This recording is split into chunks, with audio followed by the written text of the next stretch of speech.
Banua, peneliti dari Pusat Kajian Ilmu Politik Universitas Indonesia atau Puskapol UI. Selamat siang, Mas Beni. Selamat siang, Mas Iksan. Selamat siang, Bapak Ibu sekalian, teman-teman. Ya, sehat ya, Mas Beni. Oke. Selanjutnya, pembicara kita yang ketiga ada Mas Edward Trias Pahlevi, Koordinator Umum dari Komite Independen Sadar Pemilu atau KISP. Selamat siang, Mas Edward.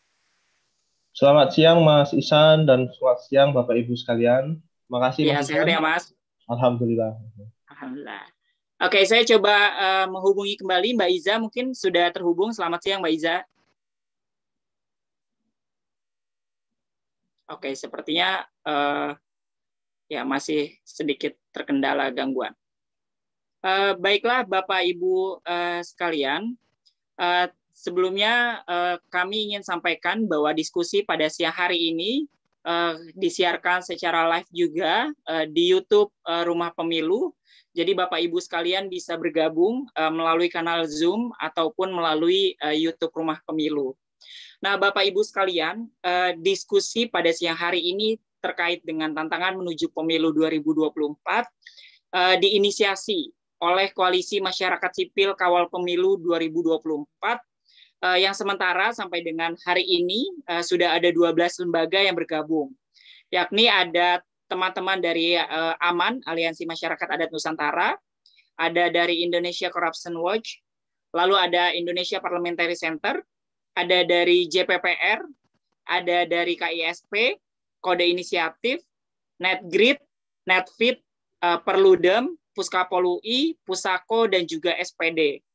Jadi Koalisi Masyarakat Sipil Kawal Pemilu 2024 yang terdiri dari 12 lembaga ini, kami akan bersama-sama mengawal terkait dengan bagaimana proses dan juga penyelenggaraan pemilu 2024, yang kita tahu proses penyelenggaraan pemilu 2024 akan sangat kompleks karena dilaksanakan serentak bersamaan antara pemilu dan juga pemilihan kepala daerah. Nah, Bapak Ibu sekalian, Koalisi Masyarakat Sipil Kawal Pemilu 2024 yang digagas ini memang kami akan menyoroti banyak hal ya. Jadi diskusi hari ini adalah diskusi pembuka begitu untuk bagaimana kami di dalam koalisi ini mengawal tantangan pemilu 2024. Khususnya kita tahu Bapak Ibu sekalian, kondisi pandemi COVID-19 yang hari ini dan kita tidak tahu akan selesai sampai kapan begitu ya, juga menjadi catatan penting bagaimana proses pengawalan pemilu 2024 harus terus dilakukan.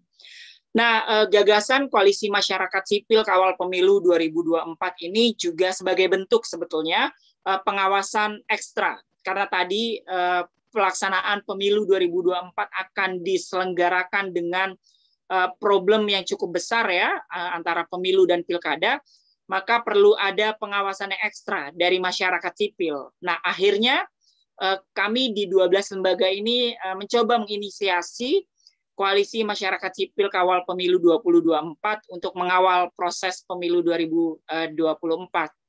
Nah, diskusi siang hari ini atau diskusi perdana dari Koalisi Masyarakat Sipil Kawal Pemilu 2024, kami akan melihat sebetulnya Bapak Ibu sekalian terkait dengan bagaimana tantangan pemilu 2024 yang cukup kompleks begitu ya. Nah, 3 narasumber kita dari SPD, Puskapol, dan juga KISP nanti akan memberikan catatan dan juga perspektifnya terkait dengan tantangan pemilu 2024. Baiklah Bapak Ibu sekalian, sebelumnya diskusi ini juga ya kami harapkan ada peran partisipasi aktif dari rekan-rekan sekalian setelah seluruh narasumber menyampaikan materinya begitu ya. Bapak Ibu sekalian dapat memberikan tanggapan, pertanyaan maupun pernyataan via kolom chat Zoom ataupun raise hand yang nanti akan kami buka ruangnya untuk bisa menyampaikan tanggapan maupun pertanyaannya secara langsung, ataupun bagi Bapak Ibu atau rekan-rekan sekalian yang mengikuti diskusi via YouTube Rumah Pemilu, silakan bisa memberikan pertanyaan maupun pernyataannya di kolom chat YouTube Rumah Pemilu dan nanti akan kami pilih untuk bisa menyampaikan pertanyaan serta pernyataannya. Baiklah Bapak Ibu sekalian, untuk mempersingkat waktu, pertama saya ingin coba menghubungi Mbak Iza dulu. Halo Mbak Iza, apakah sudah tergabung? Iya Mas Ihsan, maaf tadi agak kendala jaringan jadi Oke. Ya, tidak apa Mbak Iza. Berarti sekarang sudah bisa ya? Iya, ya. Siap. Baiklah Bapak Ibu sekalian, pertama yang akan menyampaikan materinya saya mengundang Mbak Iza, peneliti dari Sindikasi Pemilu dan Demokrasi. Nah, Mbak Iza mungkin bisa memaparkan materi terkait dengan, kita tahu bahwa pemilu serentak di 2024 ini kan akan sangat kompleks ya, karena ada ya tahapan antara pemilu dan pilkada. Lalu juga Mbak Iza mungkin bisa bercerita soal bagaimana sistem pemilihan umum ya, lalu tantangan bagi pemilih itu seperti apa, serta ya tadi saya sampaikan bahwa pemilu di tengah pandemi COVID-19 juga tidak mungkin akan terjadi di pemilu 2024. Silakan Mbak Iza. Oke, aku mulai share screen aja dulu ya Mas ya. Ya, silakan.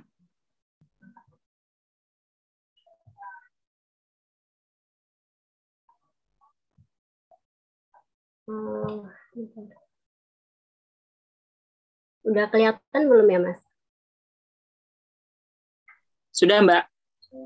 Oke.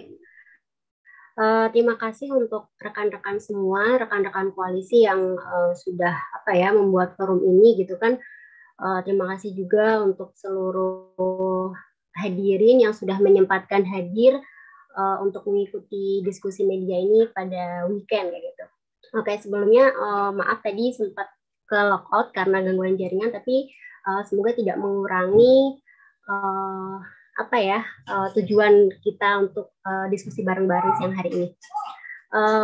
Untuk hal ini saya mungkin spesifik lebih menyinggung sedikit soal evaluasi pemilu tahun 2019 kemarin, kemudian apa sih tantangan dan PR besar untuk agenda pemilu 2024. Nah, secara umum gambarannya saya akan memberikan gambaran bahwa pemilu serentak ini akan diadakan pada 2020 itu pemilu pilpres yang dilaksanakan serentak dengan pemilihan legislatif, baik itu DPR RI, kemudian DPRD provinsi, kabupaten, DPD seperti itu. Kemudian secara terpisah nantinya akan diadakan pemilihan kepala daerah yang digelar serentak juga di beberapa daerah seperti itu, tepatnya pada November. Nah, jadi untuk pemilu presiden yang diselenggarakan dengan legislatif tadi diadakan pada Februari, untuk pilkada sendiri akan diadakan pada November seperti itu. Nah, kemudian untuk aturan hukumnya ini masih mengacu pada Undang-Undang Nomor 7 Tahun 2017 dan juga Undang-Undang Nomor 10 Tahun 2016 tentang pemilihan kepala daerah. Yang sempat kita tahu beberapa waktu kemarin ada rencana untuk usulan merevisi Undang-Undang Pemilu seperti itu, tapi pada akhirnya dikeluarkan dari Prolegnas 2021 dan akhirnya kita akan tetap menggunakan mengacu pada Undang-Undang 2017 seperti itu. Nah, kemudian tadi sudah saya singgung di awal bahwa pada rapat konsinyering terakhir pemilu presiden dan pileg tadi direncanakan akan diadakan pada 28 Februari seperti itu, kemudian pilkadanya pada 27 November. Nah, ini juga disiapkan oleh tim kerja bersama, kita menyebutnya tim kerja bersama, di situ terdiri dari Komisi 2 DPRD, Komisi 2 DPR, kemudian ada dari Mendagri, dari KPU, Bawaslu, dan juga di KPP. Nah, tetapi kalau kita mengikuti hingga perkembangan saat ini ya, kalau kita lihat tim kerja bersama juga terhambat seperti itu ya, karena kemarin sempat ada berita kalau rapatnya ditunda seperti itu karena PPKM. Nah, ini sebenarnya juga menjadi catatan sih buat penyelenggara, karena kan untuk pemilu 2024 ini sifatnya kompleks seperti itu ya. Tadi kalau pilpres diselenggarakan dengan berbagai macam jenis pileg seperti itu, nah sehingga seharusnya tim kerja bersama ini segera memutuskan seperti itu konsep dan desain apa yang akan digunakan, sehingga untuk hal-hal yang nantinya bersifat teknis ataupun misalkan ada perubahan aturan itu segera dapat dieksekusi seperti itu. Nah, kemudian berbicara mengenai tantangan ataupun PR apa yang harus dihadapi pada pemilu 2024 nanti, Mungkin yang pertama tadi Mas Iksan menyebutkan soal sistem pemilu seperti itu. Nah, ini ada beberapa catatan. Yang pertama mengenai party entry dan juga ambang batas pencalonan. Nah, kalau kita lihat regulasi soal pembentukan partai politik itu ya, sepertinya terkesan ada semangat untuk membatasi seperti itu. Kenapa kok membatasi? Karena kalau dilihat dari syarat pembentukan parpol sendiri, seperti minimal pembentukannya 50% di beberapa provinsi. Nah, itu kan sangat memberatkan. Kemudian 50% di tingkat kabupaten atau kota itu juga memberatkan seperti itu. Sehingga apakah regulasi ini atau pembentukan parpol ini tujuannya itu untuk mengeksklusifkan golongan tertentu seperti itu, atau mereka yang memiliki modal ataupun dana yang besar seperti itu. Nah, itu perlu kita perhatikan seperti itu. Kemudian kalau melihat presidential threshold sendiri juga seperti menutup celah gitu ya untuk menghadirkan pilihan alternatif. Nah, partai politik yang sebenarnya mereka memiliki kader terbaik di partainya masing-masing, tetapi kurang punya peluang untuk menghadirkan kader terbaiknya itu dalam pilpres, karena kan mereka dituntut untuk membentuk koalisi ya, karena ada tadi presidensial threshold yang harus dipenuhi seperti itu. Padahal kan semangatnya sebenarnya bagaimana sih pemilih itu dihadirkan berbagai pilihan seperti itu ya, bukan hanya 2 pasangan calon. Kemudian parliamentary threshold, ambang batas parlemen ini juga dinilai telah gagal gitu menyederhanakan partai kalau kita mengacu pada pemilu 2019 kemarin. Dan juga kalau dilihat suara sah yang terbuang juga cukup besar seperti itu, 13,5 juta ini nggak bisa dikonversi jadi kursi seperti itu. Nah, kalau misalkan pemilu 2024 nanti masih menggunakan regulasi ambang batas yang sama, ya kemungkinan nanti akan ada jumlah suara terbuang yang sama tingginya kayak gitu, bahkan bisa lebih tinggi lagi. Kemudian yang kedua soal pendanaan kampanye. Kalau kita lihat ini belum ada batasan yang jelas terkait jumlah sumbangan barang dan jasa. Nah, di sini yang akhirnya menghadirkan celah bagi para peserta untuk mereka mendapatkan sumbangan barang dan jasa, tetapi tidak ada pelaporan seperti itu di rekeningnya, sehingga yang ditampilkan itu hanya jumlah sumbangannya seperti itu. Tapi yang ditampilkan hanya berupa sumbangan barang dan jasanya berupa apa, tetapi tidak ditampilkan berapa nominal. Di pertanyaan tersendiri seperti itu. Kemudian masyarakat, maksud saya pemilih juga belum mematuhi seperti itu standar transparansi dan akuntabilitas yang sudah ditetapkan. Bahkan sistem pengawasannya sendiri juga belum melibatkan publik untuk mengawasi, seperti Sidakam itu kan pemilih kita tidak bisa mengakses di situ. Nah, kemudian soal keserentakan pemilu. Tadi di awal sudah disinggung bahwa pemilu ini dilakukan serentak. Yang pertama, Pilpres diselenggarakan bersamaan dengan pilihan legislatif ya. Ada DPR RI, DPR provinsi, kabupaten kota, dan juga DPD. Nah, di sini ditakutkan ya, dikhawatirkan para pemilih itu terlalu fokus oleh isu-isu yang sifatnya nasional seperti itu, isu-isu dari pemilihan eksekutif atau pilpres. Padahal nantinya masyarakat juga akan dihadapkan pada pemilihan daerah seperti itu. Tapi kalau kita berkaca pada pemilu 2019 kemarin, lagi-lagi pemilih ini seakan-akan tenaganya terforsir, fokus mereka juga terforsir untuk pilpres. Padahal di daerah sebenarnya mereka juga punya isu yang penting bagi daerahnya masing-masing seperti itu. Tapi lagi-lagi fokusnya terganggu oleh pemilu nasional. Nah, ini yang harus diantisipasi.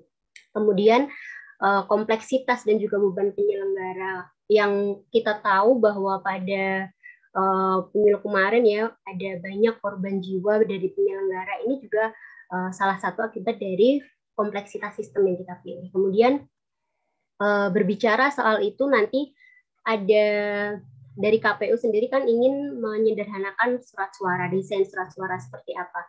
Nah, nanti dari beberapa pilihan yang saya tahu sejauh ini ada 6 pilihan ya model surat suara, tapi belum ada kesepakatan apakah nanti menggunakan model surat suara yang mana. Tetapi dalam salah satu surat suara itu nanti ada yang pilpres, pemilihan pilpres, kemudian digabung dengan pemilihan legislatif DPR RI seperti itu. Nah, apakah nanti seperti itu nomor urut partai itu masih relevan kalau misalkan dalam satu surat suara itu pilpres, terus di bawahnya ada apa namanya DPR RI ya, kemudian ada nama-nama pasangan calon, nama-nama peserta. Nah, itu apakah nomor urut masih relevan, nanti bisa dikaji lagi.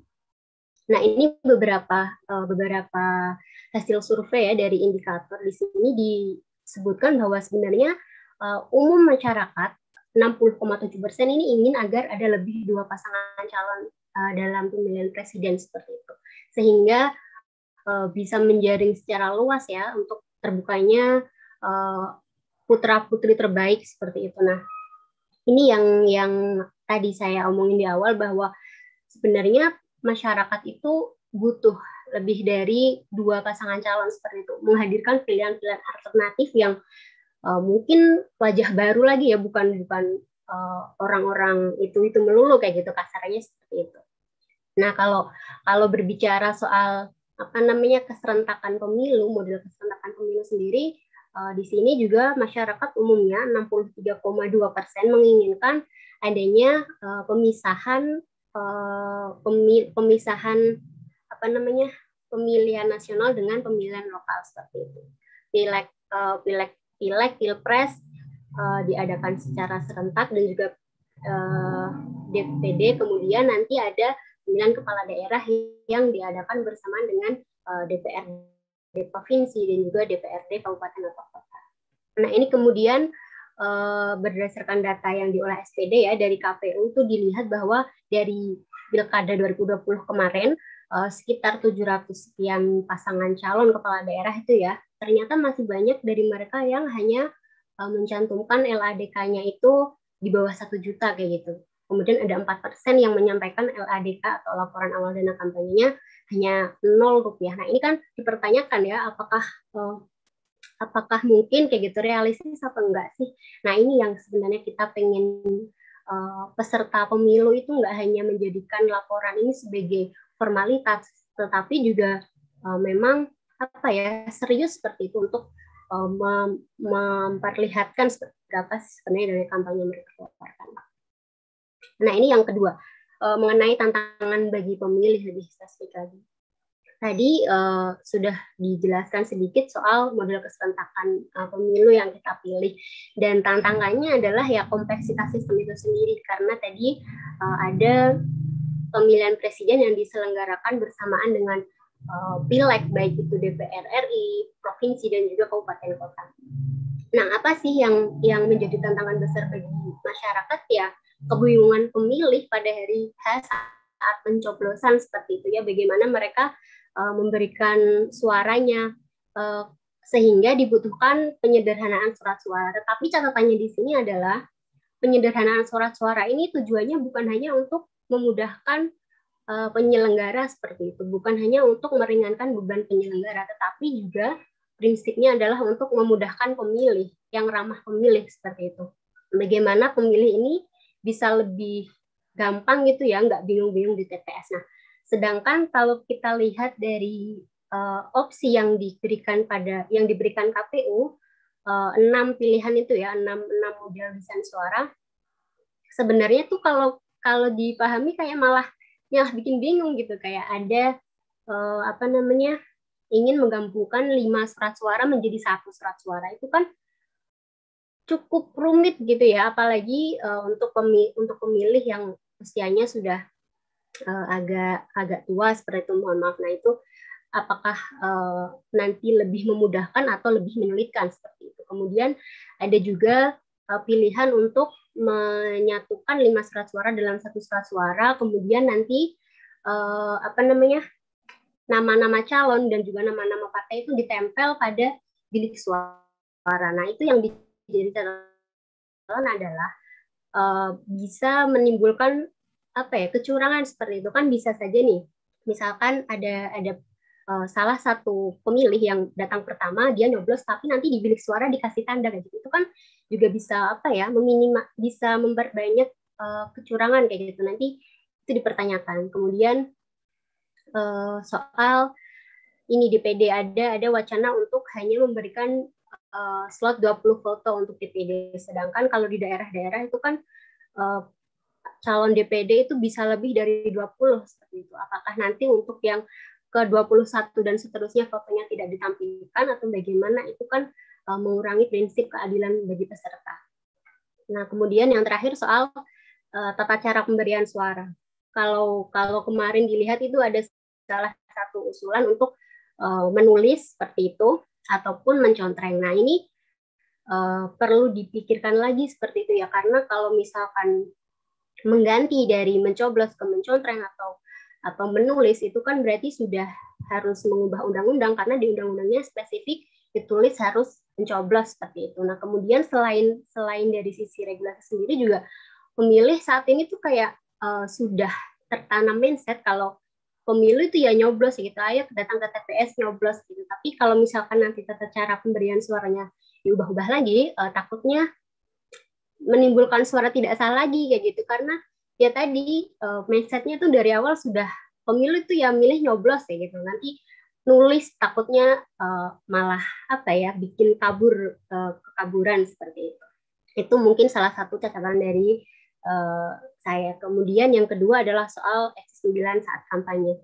Nah, ini berpotensi juga semakin menajamkan pembelahan sosial di masyarakat. Kalau kita belajar dari pemilu 2014, 2019 itu kan ramai sekali ya, kayak masyarakat ini terpecah seperti itu. Nah, ini bisa juga terjadi nanti di pemilu 2024 ini yang harus kita waspadai bersama.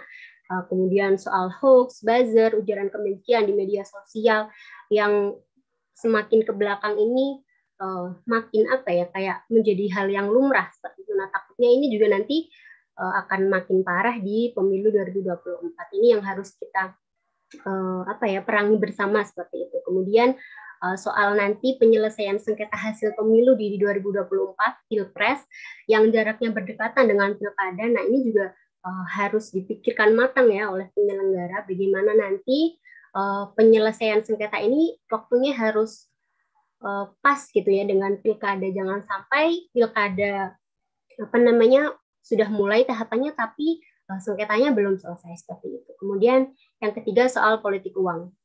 Nah, ini politik uang semakin kesini tuh kayak bukan fisiknya, sudah bukan uang lagi gitu, udah macam-macam, bisa paket data, bisa OVO, GoPay, bisa pulsa listrik dan sebagainya. Nah, ini yang harus kita perangi bersama juga kayak gitu, karena kalau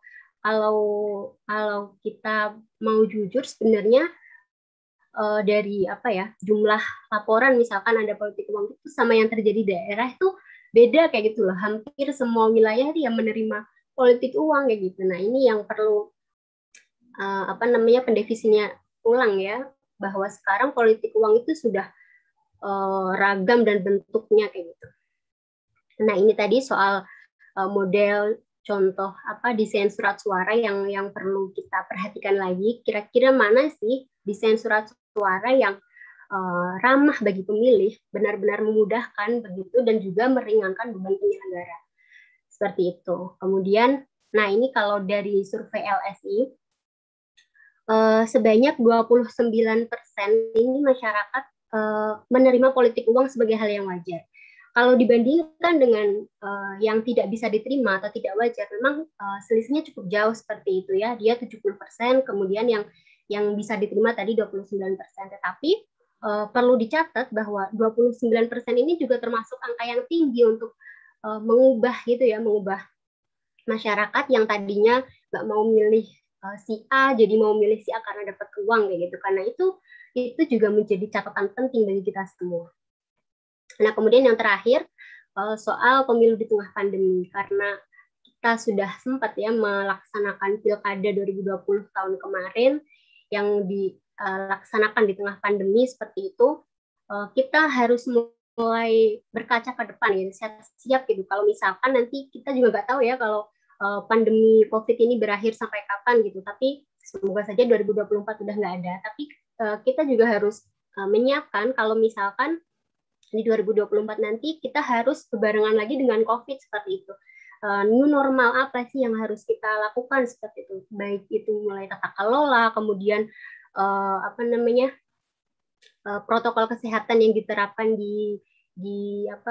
pada saat pencoblosan ataupun saat kampanye. Kemudian kalau kita melihat jumlah korban penyelenggara pemilu kemarin di 2019 itu kan besar. Nah, bagaimana nanti di 2024 ini kita memberikan jaminan kesehatan bagi para penyelenggara pemilu seperti itu. Ini juga harus kita perhatikan bersama. Ini tadi Bawaslu juga mencatat contohnya soal pelanggaran protokol kesehatan di Pilkada 2020 kemarin. Kemudian bagaimana sih kita sudah memasuki era digital, era yang canggih, bagaimana nanti kampanye harus dihadapkan pada teknologi, harus daring, kemudian kampanye-kampanye kreatif itu juga mulai harus dipikirkan berserta juga dengan regulasinya. Mungkin dari saya cukup itu, kurangnya lagi mohon maaf dan nanti juga akan disampaikan dari teman-teman yang lain. Terima kasih. Terima kasih Mas Ihsan. Ya, terima kasih Mbak Iza atas catatannya. Mohon maaf saya pakai Zoom yang satu lagi karena ada gangguan. Baiklah Bapak Ibu sekalian, tadi Mbak Iza menjelaskan terkait dengan tim kerja bersama perlu merespon cepat begitu ya terkait dengan kepastian penyelenggaraan pemilu 2024 dan juga tadi Mbak Iza menyoroti soal 3 aspek terkait dengan tantangan pemilu di 2024 nanti, soal sistem pemilu baik itu party entry atau ambang batas, pendanaan kampanye, model keserentakan, dan juga ada harapan begitu ya sebetulnya calon lebih dari 2 dan ada harapan juga untuk pemisahan pemilu nasional dan juga lokal. Lalu tadi juga Mbak Iza menyoroti soal tantangan bagi pemilih begitu ya, soal kompleksitas sistem, akses pemilihan saat kampanye dan juga politik uang. Tadi juga Mbak Iza sempat memaparkan soal bagaimana penyederhanaan surat suara itu bertujuan untuk kemudahan bukan hanya penyelenggara tetapi juga pemilih begitu ya. Dan terakhir juga tadi Mbak Iza menyoroti soal bagaimana pemilu di tengah pandemik ya, belajar dari Pilkada 2020 dan ini juga menjadi momentum untuk exercise tata kelola pemilu yang ada di Indonesia. Baiklah Bapak Ibu sekalian, terima kasih Mbak Iza. Kami ingin ingatkan jika ada yang ingin bertanya, silahkan bisa chat di kolom Zoom atau raise hand, nanti akan kami pilih untuk bisa menyampaikan pertanyaan maupun pernyataannya. Dan juga rekan-rekan yang bergabung melalui YouTube Rumah Pemilu, silakan bisa bertanya melalui kolom chat di YouTube Rumah Pemilu, nanti akan kami bacakan. Nah, Bapak Ibu sekalian, narasumber kita yang kedua, saya turut mengundang Mas Beni, peneliti dari Puskapol UI. Selamat siang, Mas Beni. Selamat siang, Mas Ihsan. Ya, Mas Beni mungkin bisa ya dipaparkan ya nanti bagaimana sebetulnya kita tahu 2021 dan 2022 ini ada momentum terkait dengan seleksi penyelenggara pemilu di tingkat nasional KPU dan juga Bawaslu. Lalu kita tahu juga bahwa ada problem sebetulnya ya catatan teman-teman Puskapol terkait dengan seleksi penyelenggara pemilu di daerah yang berhimpitan dengan penyelenggaraan pemilu ataupun pilkada begitu ya. Nah, bagaimana teman-teman Puskapol melihat ini begitu ya?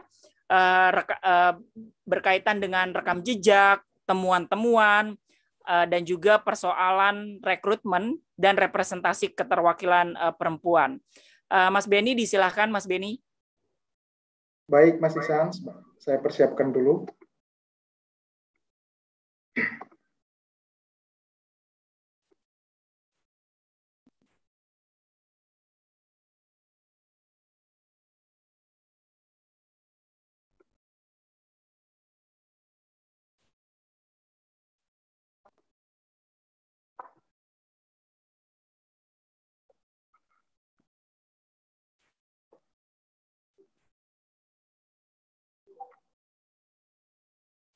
Oke, Mas Ihsan sudah terlihat ya? Sudah bisa di... Sudah, Mas Beni. Oke, baik. Selamat siang, Mas Ihsan, moderator, teman-teman rekan pemateri, dan Bapak Ibu sekalian yang hadir di sesi siang ini. Tadi di sesi pertama, Mbak Isa sudah memaparkan banyak hal mengenai sistem dan segala dinamika di dalam penerapannya. Tentunya semua rancangan itu sangat kembali kualitasnya akan ditentukan oleh kemudian para aktor-aktor di lapangan, yakni para penyelenggara pemilu. Di sini saya akan menyampaikan satu pembahasan mengenai proses seleksi penyelenggara pemilu. Pembahasan yang akan saya sampaikan di sini merupakan hasil dari beberapa kali riset Puskapol UI, teman-teman Puskapol UI, termasuk saya di dalamnya, mengenai rekrutmen, baik itu di Bawaslu maupun di KPU. Benar bahwa ada di KPP sebagai bagian dari penyelenggara, tapi pada kesempatan saya ini kita akan fokus pada KPU dan Bawaslu di tingkat pusat maupun di daerah. Ya, theoretically speaking, secara teoritis sebenarnya kita tidak bisa melihat rekrutmen sebagai bagian yang terpisah dari rangkaian tahapan penyelenggaraan pemilu. Norris misalnya, di dalam konsep electoral cycle yang dia buat, memasukkan pembentukan electoral management bodies atau dalam konteks kita adalah KPU dan Bawaslu itu menjadi satu bagian yang tidak terpisahkan dari siklus pemilu. Walaupun memang agak sedikit berbeda kalau kita merujuk kepada klausul undang-undang, misalnya di Undang-Undang 7 2017, di dalam pasal 167 ayat 4, di dalam tahapan penyelenggaraan pemilu tidak disebutkan memang bahwa pembentukan penyelenggara pemilu sebagai bagian dari tahapan penyelenggaraan. Konsekuensinya, misalnya saja di DKPP, periode sebelumnya 2012-2017, masalah yang muncul di dalam proses penyelenggaraan itu tidak pernah dijadikan sebagai tidak diterima sebagai satu laporan di DKPP.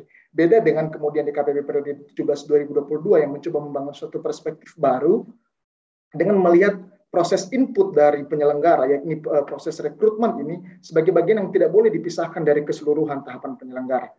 Itu secara teoritis. Lalu bagaimana tahapan seleksi kalau penyelenggara di Indonesia? Sebenarnya baik antara KPU maupun Bawaslu relatif sama ya. Ada beberapa tahapan yang dilalui sebagaimana disampaikan dijelaskan dalam PKPU atau Perbawaslu mengenai seleksi penyelenggara. Yang akan datang, yang sudah dekat, kita KPU RI dan Bawaslu RI akan memasuki akhir masa jabatan atau AMJ pada April 2022. Dan sesuai ketentuan undang-undang, maka Presiden sebagai yang memiliki hak prerogatif untuk membentuk tim seleksi harus membentuk selambat-lambatnya 6 bulan sebelum masa AMJ habis. Dan kalau kita tarik mundur itu akan jatuh di sekitar Oktober 2021. Demikian pula nanti kemudian menyusul pembentukan KPU dan Bawaslu Provinsi serta Kabupaten Kota pada rentang 2022 sampai 2023 ya, sesuai dengan akhir masa jabatan komisioner daerah masing-masing. Nah, seperti tadi saya sebutkan ada kira-kira ini saya highlight sedikit mengenai gambaran tahapan seleksi di dalam seleksi penyelenggara pemilu. Dimulai dari pembentukan tim sel sendiri, ya, sosialisasi seleksi dan pendaftaran, kemudian berlanjut kepada seleksi administrasi, kemudian seleksi tertulis, psikologi, kesehatan wawancara, serta terakhir nanti masuk pada uji kelayakan dan kepatutan. Semua ini diselenggarakan oleh tim, baik itu oleh tim sel sendiri maupun bekerja sama dengan pihak ketiga. Maksudnya contohnya di dalam psikologi, biasanya mereka bisa bekerja sama dengan himpunan psikologi daerah setempat atau kampus, atau di tes kesehatan bekerjasama dengan Bidokes Polda ataupun rumah sakit umum pemerintah. Nah, ada sedikit perbedaan mungkin dibanding yang tidak dialami oleh seleksi KPU dan Bawaslu RI di periode 2017, di mana setelah 2018 seleksi tertulis itu dilakukan dengan metode computer assisted test atau CAT, kita akrab dengan CAT. Itu sedikit gambaran mengenai tahapan seleksi penyelenggara. Ini tidak jauh berbeda baik KPU dan Bawaslu. Nah, selanjutnya dari tahapan-tahapan ini berdasarkan hasil riset yang Puskapol lakukan dan kemudian berkaca persiapan menuju 2024, tentu harapannya apa yang sudah terjadi di periode-periode sebelumnya di dalam proses pelaksanaan rekrutmen sebelumnya perlu diantisipasi. Nah, ada beberapa saya hanya menggambarkan secara umum ya, ada beberapa isu krusial yang perlu menjadi perhatian belajar dari pengalaman rekrutmen di periode-periode sebelumnya. Nah, poin pertama adalah waktu seleksi sebenarnya. Mungkin kalau di tingkat pusat tidak ada masalah yang terlalu berarti mengenai proses seleksi. tetapi berbeda jika kita kemudian merujuk pada konteks lokal. Kalau kita lihat sebelum wacana kemudian pemilu daerah itu dibuat serentak, pilkada itu terjadi di dalam 3 gelombang di setiap siklus 5 tahunan pemilu. Dan banyak dari teman-teman atau penyelenggara pemilu di daerah yang proses seleksinya itu tidak serentak mengikuti akhir masa jabatan masing-masing, yang pelaksanaannya itu kadang tidak sinkron dengan momentum pemilu ataupun pilkada. Nah, konsekuensinya misalnya saja ada beberapa daerah yang komisioner terpilih dilantik sangat mepet dengan pelaksanaan hari H pemilu. Bahkan tidak sedikit daerah yang kemudian komisioner terpilih mulai menjalankan tugas dengan belum menerima orientasi tugas atau bimbingan teknis mengenai teknik kepemiluan dan lain sebagainya. Tentu ini sangat perlu diantisipasi, mengingat di Undang-Undang 7 2017 banyak ketentuan-ketentuan yang berubah yang perlu diantisipasi, dan tentu dengan pelaksanaan BINTEK ataupun orientasi tugas ini akan sangat membantu para komisioner di daerah. Nah, yang perlu juga disoroti adalah memang ini sudah menjadi ketentuan bahwa untuk komisioner di daerah provinsi itu ada 3 bulan masa seleksinya dan 2 bulan untuk kabupaten kota. Sekilas ini mungkin cukup panjang, tetapi tidak kalau kita kemudian berkaca pada konteks yang lebih spesifik mengenai geografis masing-masing daerah yang berbeda. Banyak daerah yang contohnya dia berbentuk kepulauan, 3 bulan ataupun 2 bulan itu sangat sedikit waktunya. Cerita dari beberapa timsel yang kami wawancarai menyampaikan itu. Ini perlu diantisipasi. Dan ini akan berpengaruh nantinya pada kinerja masing-masing timsel di dalam menjalankan tahap demi tahap proses seleksi. Selanjutnya tim seleksi. Tentu ini menjadi poin krusial yang harus kita amati bersama, terutama di dalam proses yang ke depan akan dilaksanakan dalam waktu dekat, yakni pembentukan tim seleksi untuk KPU dan Bawaslu RI. Di dalam ketentuan untuk tim seleksi pusat ada 11 orang yang akan ditunjuk menjadi timsel, berasal dari pemerintah 3 orang, akademisi 4 orang, dan unsur masyarakat 4 orang. Di kabupaten kota ada dari akademisi, profesional, dan tokoh masyarakat yang masing-masing sekitar jumlahnya adalah 5 orang. PR penting di dalam proses pembentukan tim seleksi adalah bagaimana memastikan tim seleksi yang dipilih punya integritas dan kompetensi yang memadai. Integritas maksudnya adalah bagaimana yang bersangkutan hadir tidak membawa kepentingan, entah itu kepentingan diri sendiri ataupun kepentingan aktor politik di sekitarnya. Banyak kasus yang terutama di daerah yang menunjukkan kejadian-kejadian seperti ini. Kemudian juga mengenai kompetensi timsel. Mengapa kompetensi timsel penting? Kita menuntut adanya penyelenggara pemilu yang punya kapasitas yang maksimal. Tentu yang bersangkutan perlu digali kapasitasnya secara maksimal oleh timsel di dalam proses seleksi. Alangkah baiknya jika mereka yang kemudian menguji kompetensi masing-masing calon di dalam proses seleksi punya juga kapasitas yang memadai di dalam pengetahuan terhadap isu kepemiluan. Nah, di dalam proses yang lalu ada beberapa ketentuan yang disoroti. Misalnya saja ada di dalam proses yang di level pusat ada tim seleksi yang masih menjabat sebagai penyelenggara, kemudian ada yang berasal dari unsur BUMN yang seharusnya sesuai, kalau dilihat kepada ketentuan syarat mengenai menjadi tim seleksi, mereka tidak boleh menjadi bagian dari tim seleksi. Selanjutnya mengenai peserta, tentu banyak kasus yang kalau kita lihat di dalam laporan-laporan DKPP, banyak proses seleksi yang masuk ke dalam laporan DKPP karena integritas peserta yang tidak baik.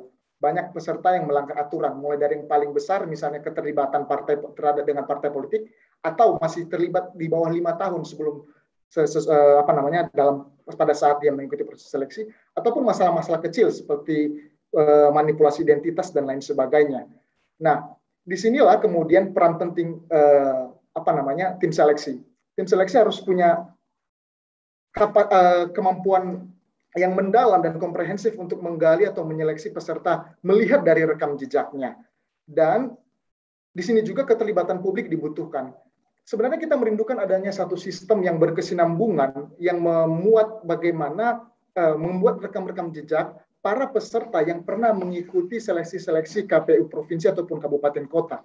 Dalam pengalaman riset kami, kebanyakan dari data-data mengenai peserta yang ikut serta di dalam proses seleksi itu disimpan secara manual, tidak terdigitalisasi dengan baik, sehingga pada saat kemudian nanti ada seleksi di periode berikutnya, tentu susah untuk mencari tahu informasi dari peserta yang pernah ikut sebelumnya apabila itu tidak terdokumentasi secara baik, secara digital dan berkesinambungan. Ini sangat penting, karena banyak kasus di mana peserta baru terdeteksi punya masalah saat yang bersangkutan sudah terpilih atau bahkan sudah dilantik. Selanjutnya, isu krusial selanjutnya adalah mengenai intervensi aktor. Intervensi aktor di sini bisa bersifat langsung, ya, ataupun bersifat tidak langsung. Artinya aktor ini membawa kepentingan di luar dari dirinya. Ini bisa datang dari banyak kategori aktor, ya. Saya tidak tambahkan secara jelas di sini. Saya tidak sebutkan contohnya satu persatu.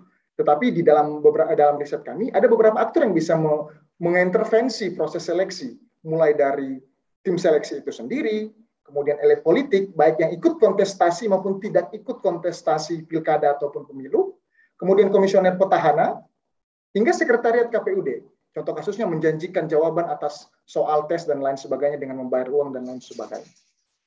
Isu lainnya juga yang penting adalah mengenai multi interpretasi regulasi. Teman-teman, banyak kasus-kasus proses seleksi yang akhirnya mundur atau bahkan diulang dan berujung di DKPP, penyebabnya adalah multi interpretasi dari regulasi. Banyak macam dari multi interpretasi ini. Sebagai contoh, bagaimana tim seleksi menafsirkan maksimal 60 orang yang diluluskan pada di satu sisi, contohnya pada level seleksi tertulis, ada syarat di ketentuan PKPU bahwa maksimal yang diluluskan adalah 60 orang. Tapi ada ketentuan nilai minimum skor CAT yang mereka peroleh. Ada kasus di mana tim seleksi mengikuti angka 60 sehingga meluluskan mereka yang nilainya di bawah skor atau di bawah nilai rata-rata yang ditetapkan. Ada misinterpretasi lain di konteks-konteks yang lain misalnya. Nah, ini kenapa penting bahwa BIMTEK atau bimbingan teknis kepada timsel ini perlu dilakukan. Sehingga timsel ini punya pemahaman seragam atas seluruh ketentuan proses seleksi. Selain daripada memastikan pemahaman timsel seragam, sebenarnya ada peran Pokja seleksi yang juga perlu untuk dimaksimalkan. Setiap proses seleksi, baik KPU RI untuk kebutuhan provinsi dan kabupaten kota maupun KPU provinsi untuk kebutuhan KPU Bawaslu kabupaten kota, membentuk kelompok kerja untuk proses seleksi. Peran dari Pokja ini yang belum maksimal bisa kita lihat. Apa perannya? Mereka sebenarnya punya peran supervisi yang bisa dimaksimalkan untuk memastikan jikalaupun ada masalah terkait multi interpretasi regulasi, itu bisa diselesaikan sebelum masa atau tahapan tes itu berlanjut sehingga tidak memunculkan masalah yang lebih besar. Isu krusial selanjutnya yang perlu diantisipasi, tentu keterwakilan perempuan. Kami masih melihat, Puskapol UI masih melihat bahwa keterwakilan perempuan masih sangat bisa dibilang sedikit, termasuk di KPU RI. Kalau kita walaupun memang tidak ada di dalam ketentuan, kalau kita ngacu pada 30% perempuan, maka minimal baik di KPU RI maupun Bawaslu RI, idealnya ada 2 orang perwakilan dari perwakilan perempuan di dalam strukturnya. Tapi yang kita lihat faktanya masing-masing cuma ada 1. Apalagi di daerah, ada beberapa daerah yang tidak ada 1 orang perempuan pun yang menjadi komisioner. Di dalam pembentukan timsel sudah ada klausul bahwa timsel harus terdiri dari 30% perempuan. Sayangnya di dalam proses seleksi ketentuan mengenai perlunya timsel memperhatikan 30% perempuan hanya muncul pada tahapan wawancara. Di banyak kasus banyak calon-calon perempuan sudah gugur di tahapan-tahapan sebelumnya, sudah gugur di dalam administrasi tertulis atau bahkan psikotes karena wawancara dan kesehatan itu digabung. Nah, kami tampilkan sedikit data ya sebagai gambaran. Di 2012 dan 2016, ya, di 2012 misalnya, di KPU RI dari 606 jumlah kandidat yang mendaftar, hanya 18,3% perempuan. Demikian di Bawaslu RI yang memang sedikit lebih yang lebih sedikit pendaftarnya 294, tapi jumlah perempuan yang mendaftar itu 14,3%. Di 2016 sama, dari 325 untuk KPU RI, jumlah perempuan ya kita lihat ada memang peningkatan tapi masih belum terlalu signifikan, 29,2%. sedangkan di Bawaslu RI ada 26,4% dari total 239 pendaftar. Bagaimana dengan KPU? Mohon maaf saya hanya tampilkan, karena waktu penelitian tentang rekrutmen ini kami hanya bisa cuplik data dari KPU secara luas, walaupun itu pun tidak lengkap ya. Contohnya saja KPU Provinsi. Dari 100% pendaftar, ada 22% tidak disebutkan jenis kelaminnya. Ini maksudnya tidak lengkap ya, data itu kami tidak perlu lengkap variabelnya. Hanya ada 14% calon perempuan dan 64% laki-laki. Di kabupaten kota lebih sedikit lagi, ada 13% laki-laki perempuan dan 63% laki-laki. Lagi-lagi memang ada 24 dan 22% ya. Data yang tidak berhasil kami verifikasi karena tidak lengkap. Ini gambaran pentingnya Timsel punya perspektif mengenai keterwakilan perempuan yang baik. Sehingga di periode berikutnya banyak penyelenggara pemilu dari perempuan yang boleh terlibat di dalam, yang boleh terpilih di dalam proses seleksi. Nah, selanjutnya mengenai rekrutmen di tengah pandemi. Sebagaimana tadi Mbak Iza juga sebutkan bahwa kita tidak tahu pandemi ini kapan akan berakhir. Sehingga peluang melaksanakan rekrutmen dalam kondisi pandemi mungkin saja terjadi. Sehingga aturan mengenai ini perlu diperhatikan, terutama di dalam proses pengawasan. Bagaimana mekanismenya akan dikerjakan, bagaimana itu akan diawasi. Walaupun memang tentu saja kalau harus dilaksanakan secara luring atau secara fisik, bagaimana memastikan supaya proses seleksi itu tidak menjadi sumber penularan COVID-19, terutama yang waktu dekat ini di level nasional, baik KPU maupun Bawaslu. Nah, selanjutnya saya akan menjelaskan sedikit beberapa bagian yang saya sebutnya sebagai ruang subjektivitas yang perlu untuk diwanti-wanti di dalam proses seleksi. Mengapa? Karena di luar dari tahapan ini cenderung dikerjakan baik sistem ataupun pihak ketiga di luar daripada tim seleksi. Sehingga 3 ruang ini yang kami perlu soroti untuk perlu diperhatikan, termasuk di dalam seleksi yang di dalam waktu dekat ini untuk level pusat. Pertama, seleksi administrasi. Kita tahu bahwa ada scoring terhadap ketentuan yang diserahkan atau syarat administrasi yang diserahkan oleh masing-masing peserta. Apa maksud saya bahwa Timsel perlu menilai latar belakang peserta lebih dari sekedar ukuran kuantitatif. Saya ambil contoh begini, jika ada peserta yang berasal dari latar belakang pendidikan S1, kemudian S2, dan kemudian dari S3, yang berasal dari level pendidikan S2 ataupun S3, skornya lebih besar daripada S1. Tetapi kalau kita bergerak melampaui dari indikator kuantitatif semata, tentu kita harus lihat juga latar belakang pendidikannya itu dalam bidang apa. Saya tidak mau katakan bahwa yang dari pertanian, dari IPA, eksakta tidak boleh ikut, atau kompetensi mereka di dalam pemilu tidak lebih baik daripada tidak lebih baik daripada mereka yang berasal dari latar belakang pendidikan humaniora dan sebagainya. Tidak, tapi Timsel perlu memperhatikan ini dengan baik, tentu juga dengan melihat pengalaman-pengalaman mereka. Dan mulai daripada tahap ini juga, Timsel perlu mulai melakukan proses rekam jejak terhadap peserta supaya tidak menumpuk di akhir. Kemudian pada tahap wawancara, mengapa? Walaupun Timsel punya borang penilaian terhadap wawancara, tetapi ada subjektivitas di dalam merespon jawaban dari si peserta. Dan ini kembali kepada kompetensi masing-masing Timsel. Artinya, Timsel juga itu di sini letak pentingnya Timsel punya kompetensi di isu kepemiluan yang memadai, sehingga jawaban dari peserta dapat dinilai secara berimbang, secara tepat. Nah, di sini juga yang dalam banyak kasus, bagaimana Timsel memaksimalkan proses mengklarifikasi segala temuan rekam jejak yang diperoleh dalam proses seleksi, baik dari laporan masyarakat ataupun dari laporan hasil dari DKPP misalnya. Nah, sampai sejauh mana Timsel? Disinilah krusialnya waktu yang sangat singkat tadi. Memang diakui oleh Timsel bahwa mereka punya waktu yang sangat terbatas di dalam mengumpulkan dan mengklarifikasi isu ini. Dan sejauh mana mereka bisa klarifikasi itu. Sehingga kerjasama dengan publik, dengan stakeholders tertentu di daerah, seperti jurnalis dan lain sebagainya, itu diperlukan. Diperlukan yang namanya kerjasama demikian. Terakhir, ini yang paling krusial sebenarnya mengenai uji kelayakan dan kepatutan. Kita tidak pernah tahu ukuran jelas mengenai proses ini. Ya. Dan ini berada di luar dari wewenang Timsel. Di dalam klausul di peraturan, Timsel hanya menyerahkan sejumlah 2 kali kebutuhan seleksi atau kebutuhan komisioner. Jika 7 berarti 14. Dan nama-nama yang diserahkan itu disusun berdasarkan abjad, tidak berdasarkan scoring. Walaupun Timsel punya skor atau ranking dari masing-masing peserta.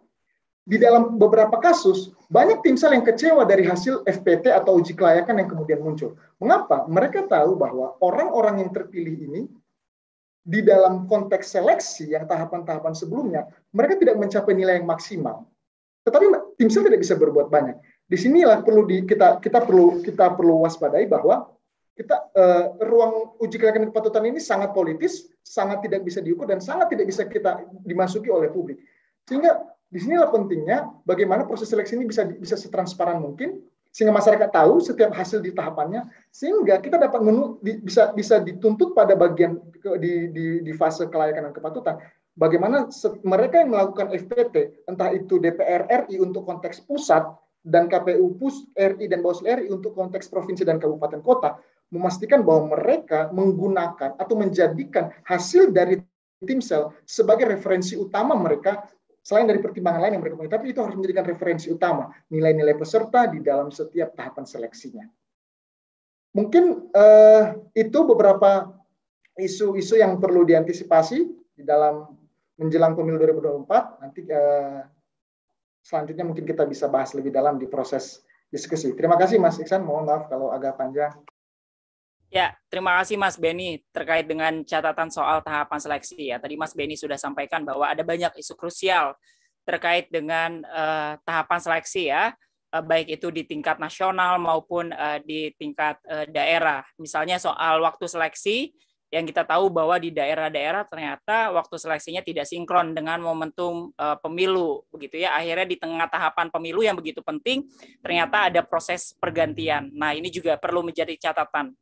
Nah, lalu juga tadi Mas Beni sampaikan ada soal misalnya kapasitas penyelenggara, lalu juga intervensi aktor dalam proses seleksi, lalu ada multi interpretasi regulasi, lalu soal keterwakilan perempuan yang juga kita tahu penting, apalagi tadi ada catatan dari teman-teman Puskapol di beberapa daerah ternyata ada di mana keterwakilan justru tidak sampai ya, begitu, bahkan tidak ada satupun komisioner keterwakilan perempuannya. Tadi Mas Beni juga sampaikan soal bagaimana rekrutmen di tengah pandemi, dan terakhir Mas Beni juga sampaikan soal ruang subjektivitas yang perlu sama-sama dikawal, khususnya pada saat proses seleksi administrasi, wawancara, dan bahkan uji kelayakan dan kepatutan yang ruangnya itu sangat tidak terbuka, begitu ya. Akhirnya itu tidak sesuai sebetulnya dengan scoring yang telah dilakukan oleh timsel. Baik, terima kasih Mas Beni. Bapak Ibu sekalian, saya ingin ingatkan sekali lagi, silakan jika ingin ada yang memberikan pertanyaan maupun pernyataan di kolom chat Zoom ataupun di kolom YouTube Rumah Pemilu, atau juga bisa menyampaikan secara langsung raise hand, nanti akan saya pilih, begitu ya. Kita akan ke narasumber kita yang ketiga, Bapak Ibu sekalian. Ada Mas Edward, Koordinator Umum dari KISP. Siang Mas Edward. Siang Mas Isan. Ya, Mas Edward nanti bisa menceritakan begitu ya temuan dari KISP begitu ya terkait dengan bagaimana sih sebetulnya publik atau masyarakat begitu ya melihat isi pemberitaan di media massa online terkait dengan tentang isu pemilu 2024. Karena memang perlu diakui situasi pandemi COVID-19 soal kesehatan, ekonomi belakangan justru lebih mewarnai ya soal berita-berita di media massa begitu ya. Nah, kita akan lihat begitu bagaimana catatan yang nanti akan disampaikan oleh Mas Edward terkait dengan isu pemilu 2024 dari aspek media massa online, dan sejauh mana perbincangan di media sosial Twitter terkait dengan isu pemilu 2024. Silakan Mas Edward. Ya, Mas Isan, saya izin share screen dulu Mas ya. Ya, silakan Mas.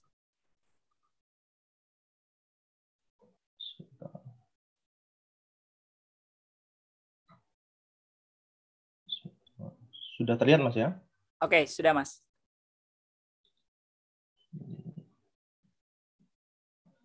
Oke, bismillahirrahmanirrahim. Assalamualaikum warahmatullahi wabarakatuh. Selamat siang Bapak Ibu sekalian. Yang saya hormati para narasumber, Mbak Iza dan juga Mas Beni. Di sini saya coba nanti ingin fokus terkait dengan temuan-temuan kami, bagaimana kita mengcapture atau kita mencoba mengcoding dari aspek bagaimana pemberitaan media online dan juga bagaimana respon publik khususnya di Twitter. Nah, kami akan fokus di dua hal ini dan mencoba nanti menghubungkan bagaimana dengan kaitannya di narasi di pemilu 2024. Latar belakang tadi sudah disampaikan juga oleh Mbak Iza, bagaimana terkait dengan tidak adanya revisi Undang-Undang Pemilu. Saya rasa maka pelaksanaan pemilu 2024 akan sama dengan pemilu 2019. Secara kompleksitasnya pun akan sama, dan juga ditambah lagi kita akan menghadapi di tahun yang sama pelaksanaan pilkada serentak di 2024. Terlepas apalagi kita belum mengetahui bagaimana kondisi pandemi COVID, apakah sudah selesai atau belum, kita juga tidak memiliki prediksi tersebut. Dan kalau kita melihat tren di beberapa negara, termasuk juga Indonesia, masih terus berkembang, tren dan juga terus meningkat. Walaupun ada beberapa daerah yang sudah menurun, tapi saya rasa angka tren juga masih cukup tinggi. Nah, hal ini juga menjadi tantangan baru bagaimana penyelenggaraan pemilu kita di 2024 mengalami situasi yang berbeda. Selanjutnya syarat pemilu ya. Saya rasa syarat pemilu yang berkualitas kita juga harus melihat dari sisi penyelenggara pemilu, peserta, dan juga yang tak kalah penting ialah pemilih.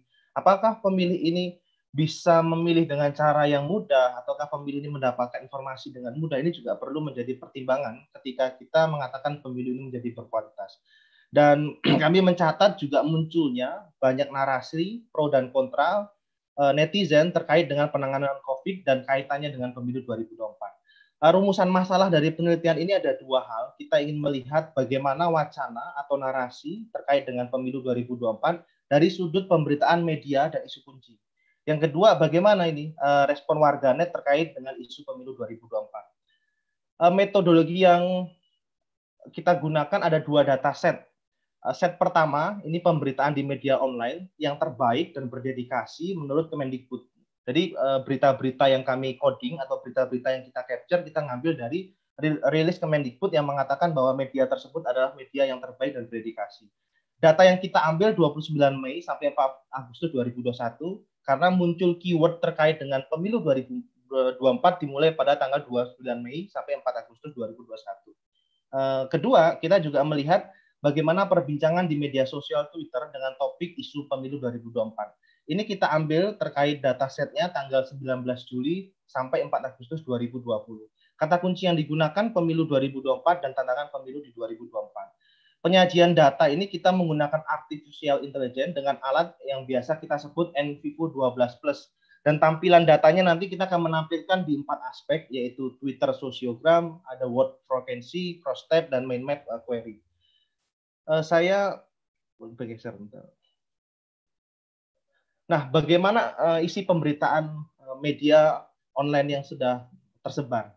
Kami mencatat sebenarnya, sebentar Mas, hilang.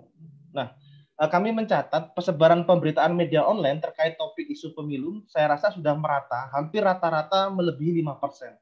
4 portal media yang kita sering temui aktif dalam memberitakan terkait pemilu 2024 ada Kompas sekitar 54%, Republika 25%, dan Media Indonesia 10%, Tempo 7%. Gambaran ini saya rasa sudah menjadi cukup analisa bahwa isu pemilu 2024 telah menjadi materi pemberitaan di semua berita. Apa saja sih yang menjadi pemberitaan di media online? Tertinggi di sini kita capture ada terkait dengan jadwal pemilu. Yang kedua terkait dengan beban kerja penyelenggara pemilu. Yang ketiga terkait dengan anggaran pemilu, COVID juga masuk di sana, dan pemberitaan terkait dengan logistik pemilu. Nah, ketika kita telusuri, kenapa kok pemberitaan terkait dengan jadwal pemilu menjadi banyak? Karena masih simpang siurnya mengenai tahapan kapan dimulainya pelaksanaan pemilu dan kapan pelaksanaan pemilu 2024 itu akan dilaksanakan.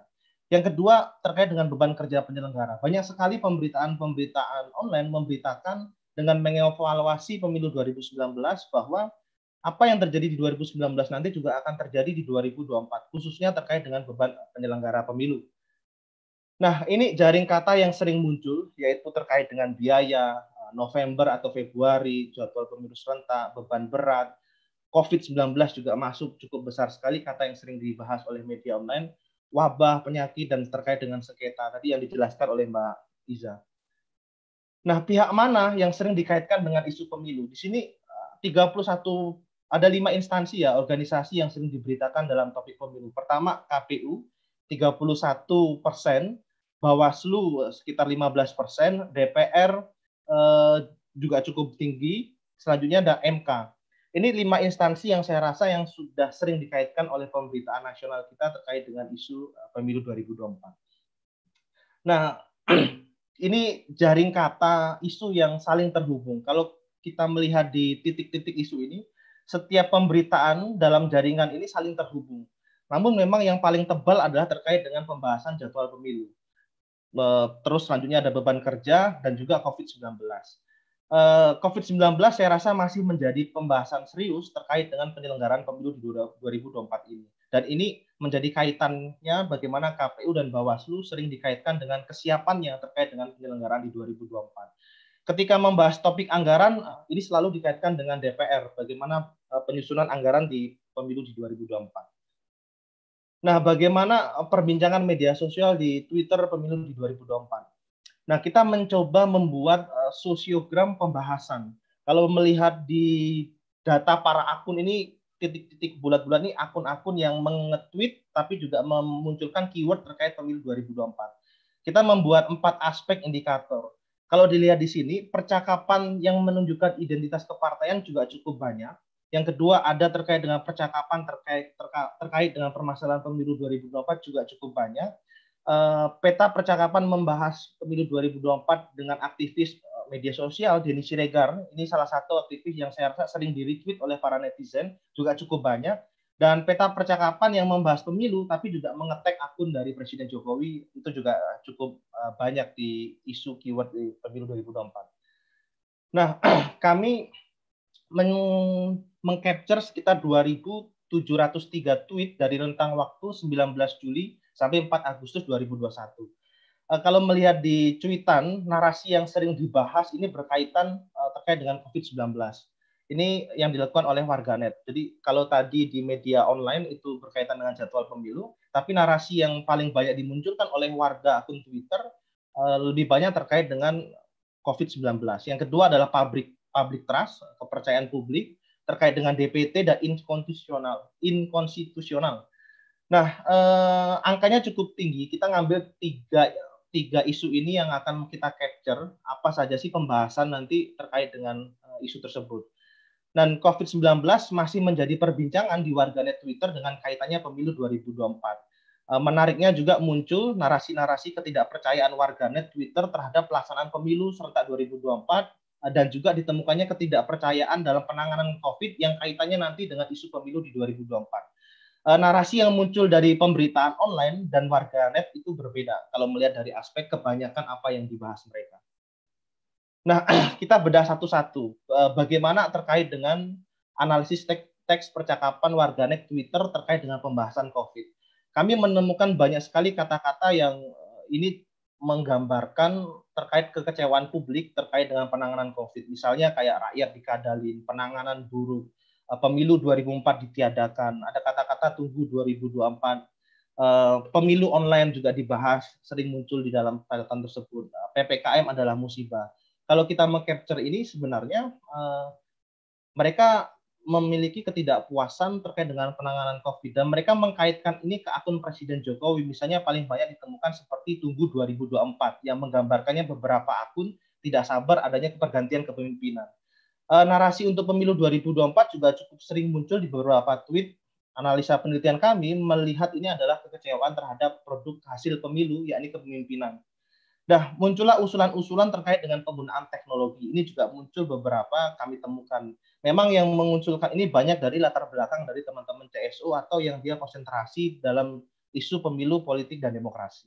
Nanti kita akan melihat akun mana yang paling banyak mengetweet itu, apakah dari latar belakang CSO atau dari latar belakang apa. Kami coba meng-capture hal tersebut.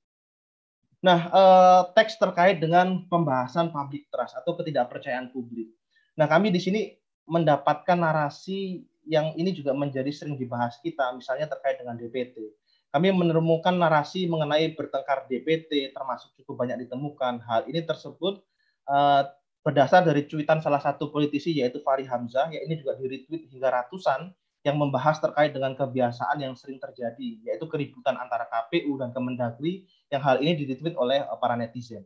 Munculnya narasi kecurangan yang sering terjadi di setiap pemilu yang akan kembali terjadi di pemilu 2024. Ini menurut warganet Twitter. Beban KPU yang cukup besar berdampak pada ketidakpercayaan warganet Twitter bagaimana nanti pelaksanaan di 2024 bersamaan dengan pilkada serentak di tahun 2024. Muncul juga permasalahan DPT ganda yang kerap kali muncul. Nama WNA Tiongkok juga memunculkan persepsi publik negatif. Ini juga dibahas oleh teman-teman di warganet Twitter. Kata-kata mengenai oligarki di pemilu 2004 juga muncul dan mendapatkan sentimen yang negatif oleh beberapa warganet Twitter. Dan ini juga permasalahan dari setiap tahun ke tahun bahwa pemilu kita juga selalu diwarnai dengan oligarki politik. Nah, terkait dengan percakapan Twitter pembahasan DPT. Dari hasil codingan kita menemukan narasi teks DPT ganda ini cukup banyak sekali dibahas mereka. Mereka mengulas permasalahan di 2019 yang kemungkinan akan bisa terjadi di 2024. Lalu data meninggal namun masih terdaftar ini juga mereka bahas atau belum terhapus juga menjadi temuan warganet di tahun 2019 serta nama WNA Cina yang ditemukan. Nah, pada tanggal 2, 3, 4 Agustus ada kasus viral terkait dengan NIK yang digunakan oleh nama WNA ketika dia sedang mendaftarkan vaksin. Ini cukup tinggi sekali, mendapat respon publik, dan peneliti menemukan narasi ini juga dikaitkan dengan di pemilu 2024. Jangan-jangan juga akan terjadi di pemilu 2024. NIK yang sama mungkin itu juga akan terjadi di 2024. Dan ini cukup tinggi di tanggal 2, 3, sampai 4 Agustus. Nah, percakapan terkait dengan inkonstitusional ini dikaitkan dengan isu 3 periode. Setelah kami telusuri akun-akun yang membuat narasi ini, memang kami menyimpulkan banyak sekali akun-akun yang tidak ditemukan rekam jejaknya. Tapi juga ini disuarakan oleh kalangan-kalangan elit, dalam arti elit ini adalah orang yang konsen terhadap isu politik. Dan ini juga cukup banyak terkait dengan perpanjangan periode presiden, 3 periode Jokowi, undang-undang amandemen, periodisasi, ini juga muncul di pembahasan di akun Twitter.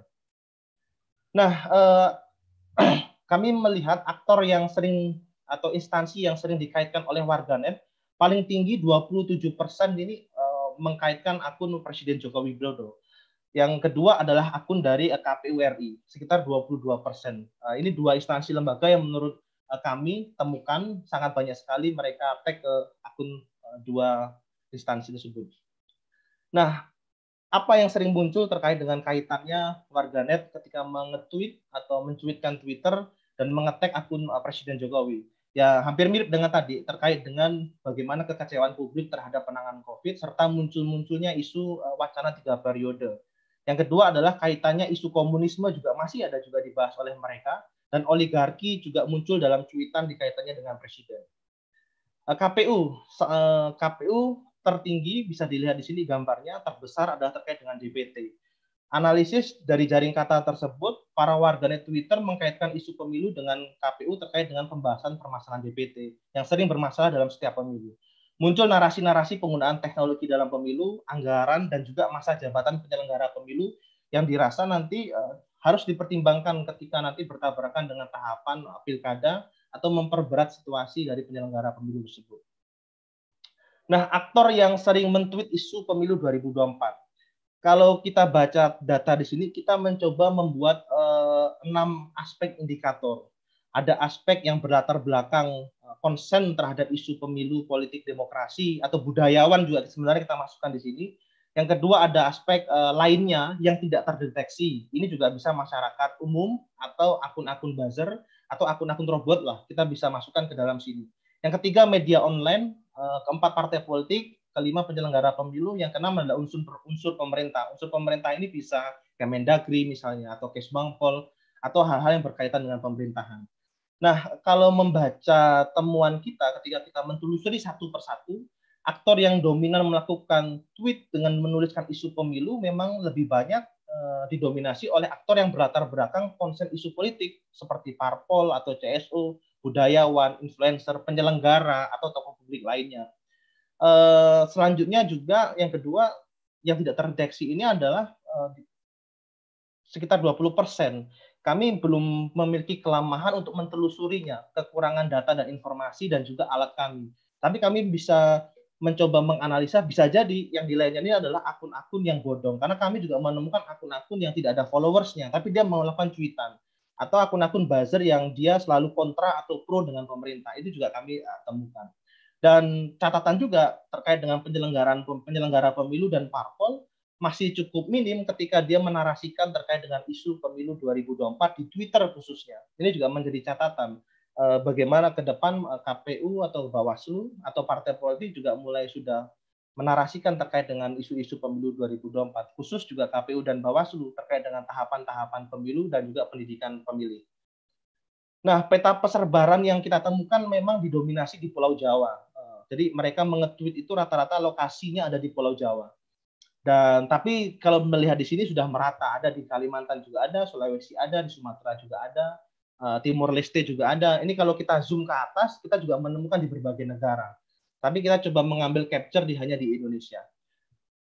Nah, apa kesimpulannya? Pertama, pemberitaan mengenai pemilu 2024 kami rasa telah merata diberitakan oleh media online. Yang kedua, isu mengenai COVID-19, beban penyelenggara, DPT, dan public trust yang dikaitkan dengan pemilu 2024 menjadi isu yang sering dibahas, baik di pemberitaan media online dan juga warganet Twitter. Ketiga, KPU menjadi salah satu instansi yang sering dikaitkan dalam isu pemilu 2024, baik di pemberitaan media online dan juga warganet Twitter. Pemuktahiran data pemilih ini juga menjadi catatan yang sering juga dibahas oleh warganet Twitter pada bulan Juli hingga Agustus. Aktor yang sering melakukan cuitan di Twitter dinominasi oleh para aktor yang memiliki keminatan dalam isu politik atau memiliki background pekerjaan yang ada hubungannya dengan politik. Sedangkan masyarakat yang tidak memiliki hubungan dengan isu ini belum begitu tertarik. Penyelenggara dan parpol juga masih cukup minim dalam menarasikan isu pemilu di 2024. Nah, rekomendasi kami yang pertama, penyelenggara pemilu saya rasa segera mungkin untuk melakukan simulasi yang mendalam dan detail sebelum mengambil keputusan dalam manajemen tahapan pelaksanaan pemilu 2024. Pendekatan beban kerja penyelenggara dan kemudahan pemilih mesti juga menjadi pertimbangan, serta bagaimana pemuktahiran daftar pemilih yang sering dikeluhkan oleh pemilih. Pentingnya narasi terkait dengan pendidikan pemilih yang kuat oleh para pemangku kepentingan agar masyarakat mulai cerdas dalam memilih. Yang ketiga, saya rasa seluruh regulasi yang menimbulkan persoalan mesti diminimalis, mesti di OP perlu diperhatikan mana yang sekiranya itu akan bermasalah dalam tahapan pemilu 2024. Pilihannya mungkin bisa revisi undang-undang pemilu atau dikeluarkannya Perpu. Ini rekomendasi dan pandangan dari kami. Mungkin itu sedikit catatan. Mohon maaf apabila kekurangan dalam penyajian data. Terima kasih Mas Ihsan. Wassalamualaikum warahmatullahi wabarakatuh. Waalaikumsalam warahmatullahi wabarakatuh. Terima kasih Mas Edward atas paparannya. Ya. Tadi Mas Edward sampaikan ya bahwa isu jadwal pemilu misalnya menjadi salah satu tren yang cukup tinggi ya, karena memang simpang siur kapan akan dilaksanakan jadwal dan tahapan. Nah, ini juga sesuai dengan apa yang tadi disampaikan oleh Mbak Iza sebetulnya kan soal bagaimana kepastian tim kerja bersama ya untuk penetapan tahapan dan juga jadwal. Lalu ada isu soal beban kerja, anggaran pemilu, dan berita logistik pemilu yang juga ternyata cukup ramai diperbincangkan begitu ya. Lalu juga tadi kalau dilihat dari jaring kata yang disampaikan begitu ya, saat mencari pemilu ada 5 instansi begitu ya, kalau kita bisa lihat KPU, Bawaslu, DPR, Kemendagri, dan MK menjadi pihak-pihak yang sering disebutkan begitu.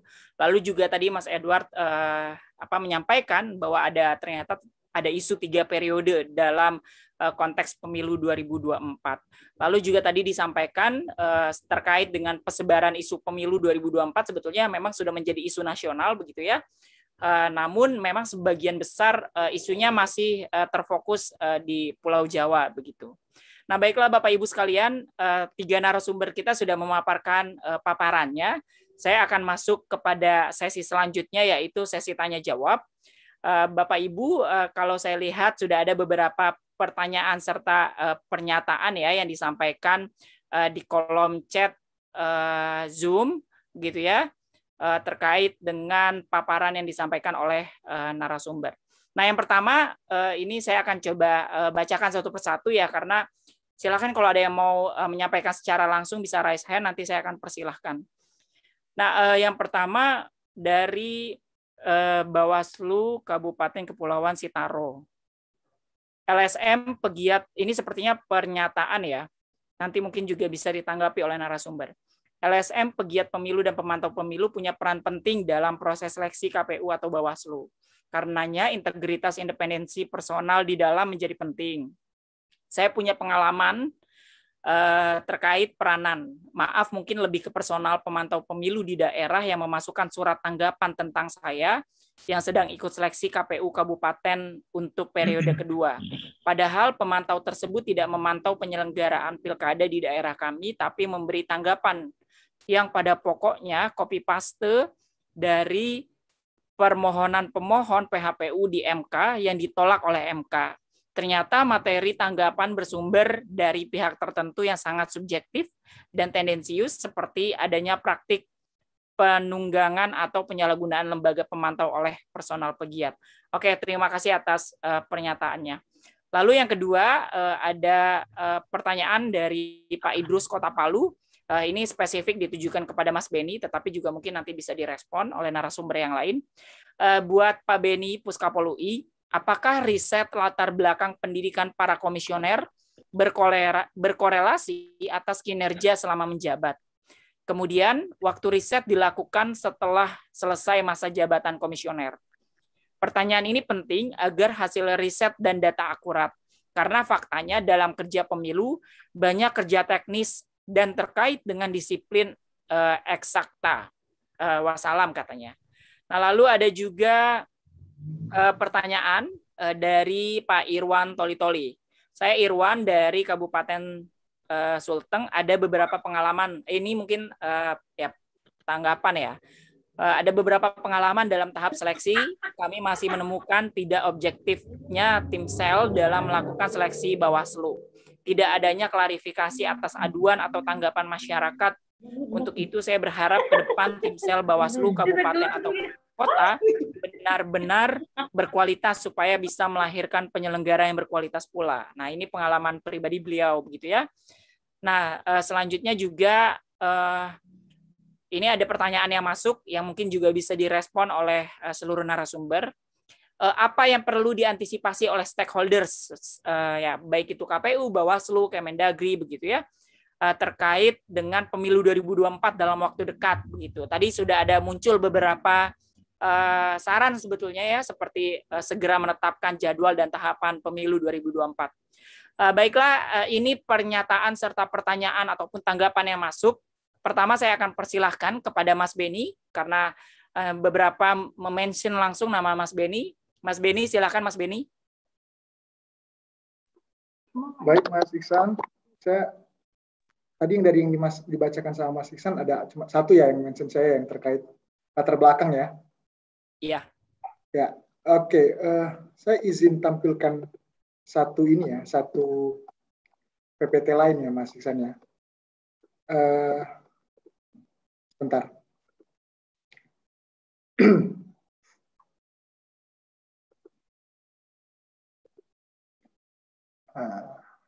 Ya ini. Oke, ini bisa dilihat ya.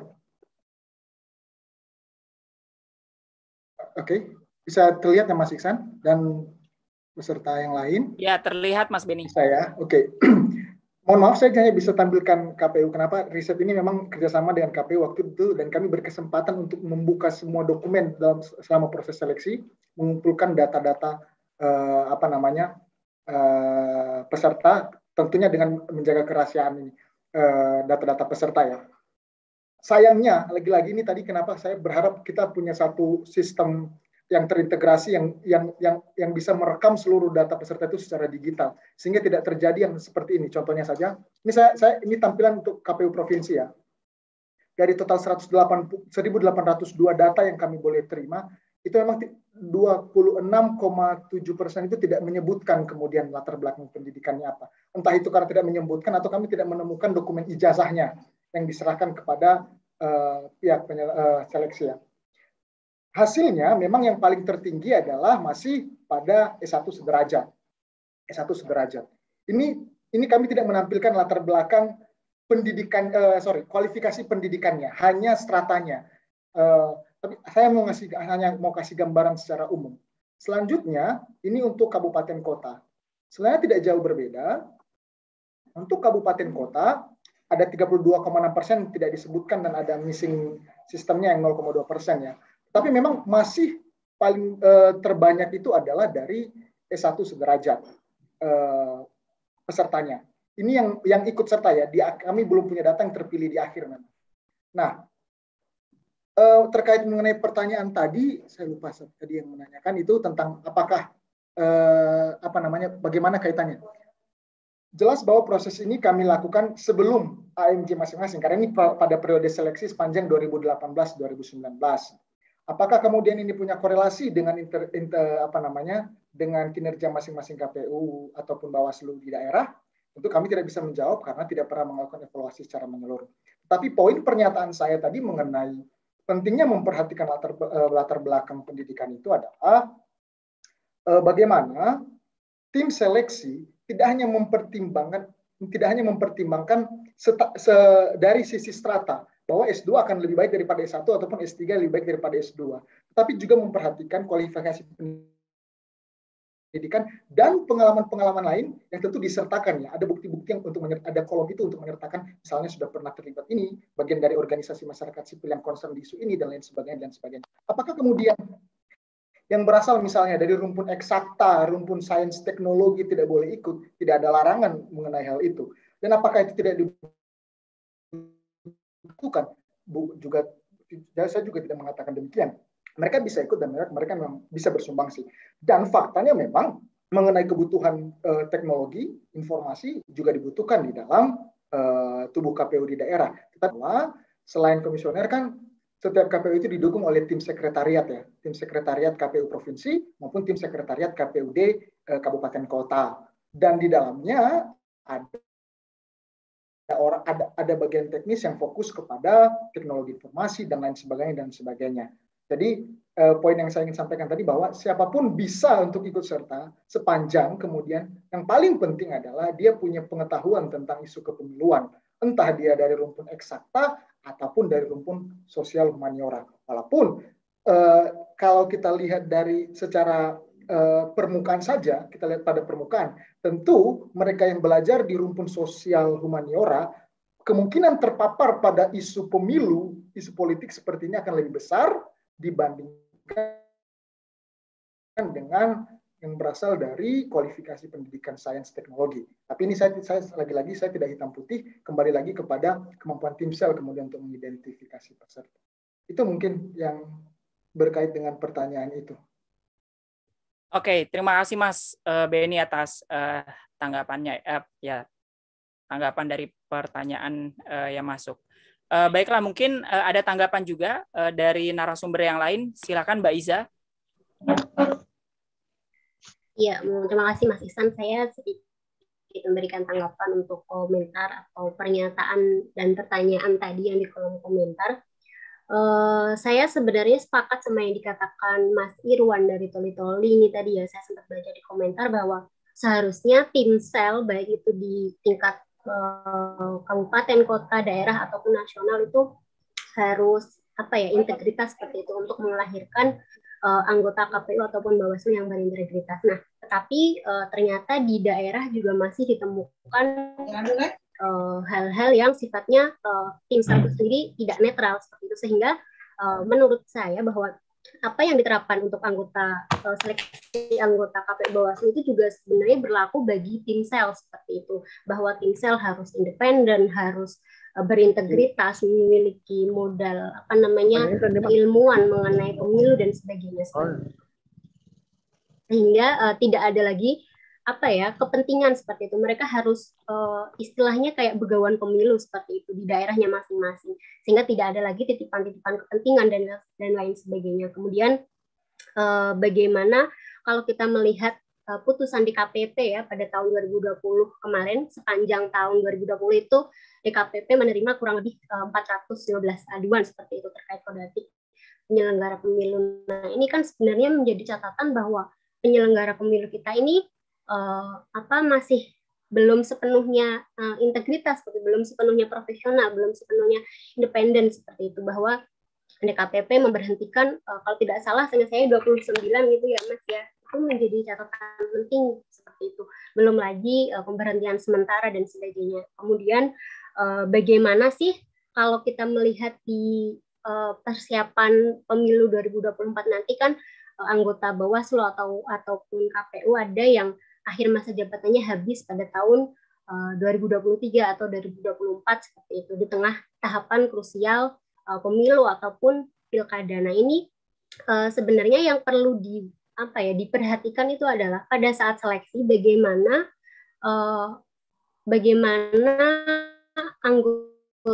anggota yang terpilih itu menjawab dari proses seleksi seperti itu, sehingga tidak ada kendala soal mepetnya jadwal pemilihan dan juga tahapan pemilu seperti itu, sehingga tidak ada lagi nanti isu-isu ketidakprofesionalitasan ataupun belum siap dan lain sebagainya, karena tadi sudah terjawab pada proses seleksi, bagaimana proses seleksi itu menjawab integritas, netralitas, independensi, imparsialitas dan sebagainya. Nah, kemudian kalau kemarin SPD sendiri sempat diskusi gitu ya di internal, bagaimana sih sebaiknya untuk proses seleksi ini seperti itu, apakah diundur ataupun dimajukan seperti itu. Nah, kan ada dua periode seperti itu di 2023 dan 2024. Nah, ini kemarin SPD diskusi singkat gimana kalau misalkan untuk seleksi anggota Bawaslu atau KPU di daerah ini diserentakkan pada tahun 2023 seperti itu, dengan catatan bagi yang yang masa akhir jabatannya pada 2024 itu tetap dipenuhi kompensasi dan sebagainya. Jadi nanti tidak ada lagi itu alasan tidak profesional ataupun belum siap dan lain sebagainya. Itu aja sih Mas Ihsan catatan dari saya. Oke, terima kasih Mbak Iza. Mungkin juga ada tanggapan dari Mas Edward. Silakan Mas Edward. Ya, Mas Ihsan. Saya rasa tadi Mas Beni, Mbak Iza sudah cukup banyak menyampaikan hal terkait tersebut. Tapi saya punya bayangan, Mas Ihsan. Sebenarnya jabatan terkait dengan penyelenggaraan pemilu ini kita juga perlu membentuk yang namanya sertifikasi profesionalisme penyelenggara pemilu terkait dengan bagaimana manajemen tata kelola pemilu. Saya pernah menulis bagaimana membedah sekiranya ketika tingkat kabupaten itu kriteria apa dan indikator apa yang sebenarnya harus dimiliki mereka, termasuk dengan bagaimana pengalaman kedua terkait dengan keahlian, manajemen konflik dan segala halnya. Dan ini perlu, saya rasa ada sertifikasi profesionalisme terkait dengan penyelenggara pemilu. Karena jangan sampai nanti dalam proses seleksi penyelenggara pemilu itu hanya bersifat haji mumpung karena tidak ada pekerjaan, akhirnya dia mendaftarkan hal tersebut. Nah, sertifikasi profesionalisme ini kan sebenarnya menjadi perhitungan apakah mereka memiliki keahlian itu atau tidak. Sama halnya terkait dengan sertifikasi profesional kebijakan publik, itu kan juga ada. Nah, ini saya rasa penting sebenarnya bisa diusulkan dan dikaji terkait hal tersebut. Mungkin itu Mas masukan dari bayangan saya terkait dengan seleksi. Oke, terima kasih Mas Edward atas tanggapannya. Baiklah Bapak Ibu sekalian, kita akan masuk ke pertanyaan kedua ya, sesi pertanyaan kedua begitu. Sudah ada beberapa pertanyaan yang masuk juga. Yang pertama dari Pak Abu Darwis. Ini spesifik ditujukan kepada KISP ya, Mas Edward ya, nanti bisa tanggapi. Bagaimana kajian kebijakan tentang etika digital bagi platform media sosial seperti Facebook? Beberapa waktu lalu di pemilu Amerika Serikat, Facebook meminta maaf karena mengelola data pengguna Facebook untuk kepentingan politik tertentu. Bagaimana kemungkinan itu terjadi di elektoral Indonesia? Bisa nggak code of conduct diterapkan juga bagi platform media sosial, tidak hanya bagi pengguna atau user yang sering berhadapan dengan Undang-Undang ITE begitu. Nah, oke, ini ada yang raise hand juga dari Pak Farhan. Silakan, Pak Farhan, bisa di-unmute. Oke, baik. Terima kasih, Mas Ihsan. Mohon izin bertanya untuk Mas Beni, Mas Edward, dan Mbak Iza, terkait sejauh mana kajian evaluasi penggunaan teknologi pemilu hari ini dalam rangka persiapan pemilu 2024. Mengingat sebenarnya banyak kendala yang terjadi di lapangan sepanjang penggunaannya di Pilkada serentak tahun 2020, namun nyatanya berdasarkan data yang tadi dilihat oleh KISP masih kurang tersorot oleh publik. Ya, bagaimana sejauh kajian evaluasi penggunaan pemilu tersebut, baik mungkin di ranah SDM ataupun infrastruktur, landasan hukum ataupun upaya untuk meningkatkan public trust atau kepercayaan publik. Terima kasih. Oke, terima kasih Pak Farhan. Ini bisa dicatat ya. Lalu pertanyaan selanjutnya ada dari kolom YouTube Rumah Pemilu. Ada dari Bapak Hadar Nafis Gumai. Pak Hadar bertanya kepada seluruh narasumber. Yang pertama adalah, apa pendapat para narasumber terhadap gagasan bahwa akhir masa jabatan para penyelenggara di daerah yang jatuh tahapan pada pemilihan 2024 diperpanjang sampai tahapan Pilkada 2024 berakhir. Nah, jadi apa tanggapan narasumber semua ya terkait dengan perpanjangan masa jabatan? Kalau tadi Mbak Iza sudah sampaikan soal ya percepatan ya proses rekrutmen. Nah, lalu juga ada pertanyaan dari Pak Hadar juga. Apa pandangan para narasumber terhadap sikap pemerintah dan DPR yang tidak mau merubah undang-undang pemilu? Padahal banyak hal terkait perbaikan kualitas pemilu itu diatur di dalam undang-undang. Nah, lalu juga ada tanggapan dari Pak Mujiono di kolom YouTube Rumah Pemilu juga. Pemilu yang berkualitas, penyelenggara yang profesionalitas, berintegritas, pemilihan cerdas, sanksi yang tegas, dapat DPT yang valid dan berkualitas, netralitas semua pihak, serta laporan yang akuntabilitas. Oke, ini tanggapan ya. Lalu ada pertanyaan juga dari Pak Wahyu dari kolom dari kolom chat Zoom. Mohon penjelasan apakah hasil diskusi ini hanya sekedar wacana atau akan diteruskan kepada penentu kebijakan. Oke, itu beberapa pertanyaan yang masuk di kolom YouTube Rumah Pemilu dan juga di kolom chat Zoom, dan juga tadi ada yang disampaikan secara langsung. Pertama saya mengundang dari Mas Edward dulu karena memang ada yang mention secara langsung pertanyaan kepada Mas Edward. Silakan Mas Edward. Ya, Mas, saya izin off kamera Mas ya supaya jaringannya stabil. Terkait dengan apakah bisa kita meng-capture atau meng-quote di Facebook, sangat bisa sekali Mas.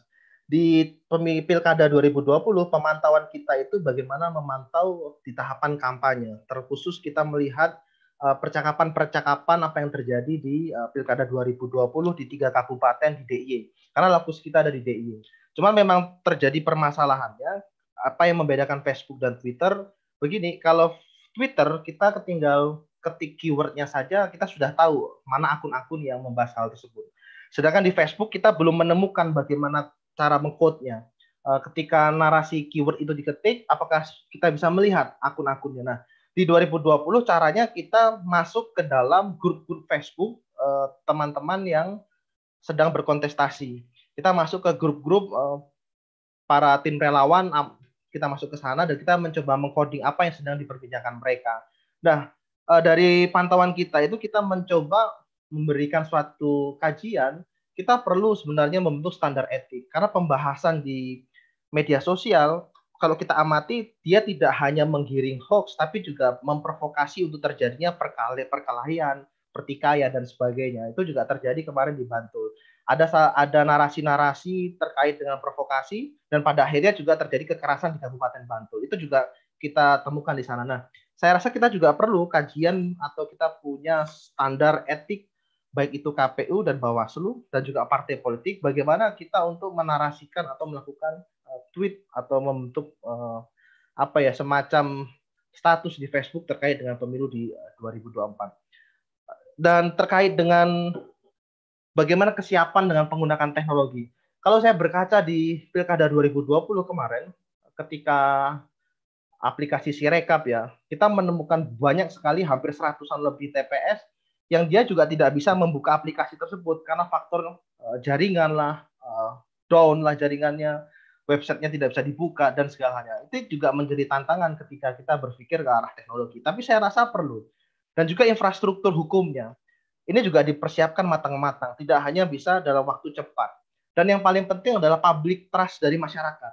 Kita itu punya masalah ketika kita punya teknologi, tapi masyarakat tidak percaya nanti hasilnya seperti itu. Nah, ini juga sangat sulit juga membuat percaya publik dengan hasil sebuah pemilu. Itu mungkin Mas Ihsan. Dan terkait dengan perpanjangan penyelenggara pemilu. Ini dalam pribadi saya, Mas Ihsan, saya rasa bagi daerah-daerah seperti Jawa Timur itu kan di pertengahan tahapan pilkada, jadi kalau nggak salah di bulan Juni, Juli itu kan mereka terjadi pergantian jabatan. kalau seandainya terjadi di bulan itu dengan tahapan yang mendekati proses tahap pungut hitung di pilkada dan berganti komisionernya, saya rasa itu akan kesulitan dan akan menjadi beban semakin berat.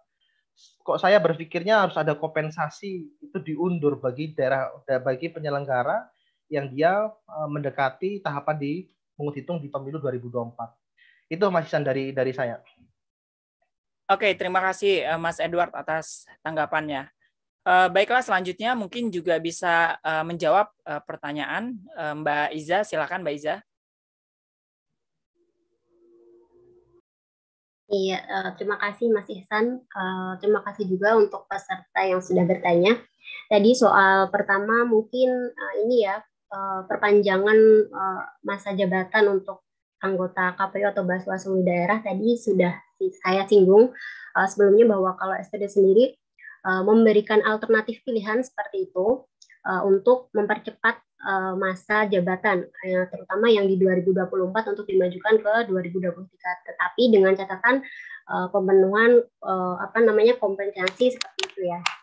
Ini bisa menjadi salah satu alternatif pilihan saja seperti itu. Kemudian hal lain soal kesiapan teknologi tadi yang sudah disampaikan Mas Pahlevi, saya sepakat. Kemudian catatan-catatan juga soal mungkin beberapa aplikasi seperti Sidakam yang tidak atau belum bisa diakses oleh publik. Nah, ini mungkin juga menjadi catatan penting ya, bahwa untuk soal pendanaan kampanye dan lain sebagainya, ini publik juga perlu bisa akses ke sana seperti itu. Hal ini tujuannya juga untuk meningkatkan trust kepada para penyelenggara seperti itu. Nah, ini menjadi catatan penting. Kemudian kalau kita lihat dari pemilu 2019 kemarin itu kan banyak persoalan teknis sebenarnya ya Mas, kayak salah input kayak gitu. Nah, itu kan yang sebenarnya menjadi ramai ya di masyarakat, apalagi di salah satu pendukung masing-masing calon. Itu kan bisa menjadi semakin mengurangi kepercayaan publik kepada penyelenggara. Itu yang perlu diperhatikan. Kemudian kalau tanggapan saya mengenai bagaimana sih ini regulasi, sebenarnya harusnya banyak yang perlu diperbaiki, tapi kenapa tidak ada revisi kayak gitu ya. Kalau dari saya pribadi sih sebenarnya menyayangkan, karena tadi benar banyak catatan dan PR yang sebenarnya harus diperbaiki dari undang-undang pemilu ini. Tetapi apa boleh buat, sudah dikeluarkan dari Prolegnas 2021 seperti itu ya, tidak tahu indikasinya apakah untuk mempertahankan kepentingan dari masing-masing parpol atau masing-masing fraksi, tidak tahu, tetapi ya sangat disayangkan seperti itu. Itu aja sih Mas Ihsan dari saya. Terima kasih. Oke, terima kasih Mbak Iza. Selanjutnya Mas Beni, silakan tanggapan serta jawabannya Mas, silakan. Ya, baik, saya coba tanggapi beberapa mengenai teknologi. Saya tidak tanggapi panjang lebar, sudah dua tadi menanggapi. Tentu kita sepakat karena tidak hanya Indonesia, semua negara sudah bergerak ke arah sana. Selain meringankan beban penyelenggara, peluang untuk kemudian mengurangi kerumitan di dalam proses pemungutan suara itu juga besar peluang untuk diminimalisir. Nah, mengenai AMJ dulu ya, mengenai perpanjangan ataupun percepatan, itu kan tadi Mbak Iza sempat singgung tentang dimajukan ke 2023 secara serentak semua atau diperpanjang. Memang Puskapol sendiri pada saat melakukan riset tentang seleksi ini sampai pada satu keputusan yang pertama adalah bagaimana membuat akhir masa jabatan ini serentak selesainya. Entah itu serentak semakin maju atau semakin mundur, memang belum didiskusikan lebih lanjut. Tapi yang paling penting adalah ini harus dilakukan secara serentak sehingga dia menyesuaikan dengan, memang ini dulu dibuat sebelum ini ya, sebelum isu keserentakan berubah seperti versi yang sekarang ya. Masih ada 3 kali siklus pilkada. Nah, tapi poin kami adalah bagaimana ini dibuat serentak, ya, serentak sehingga ada kesesuaian antara siklus pemilu dengan siklus seleksi atau rekrutmen penyelenggara.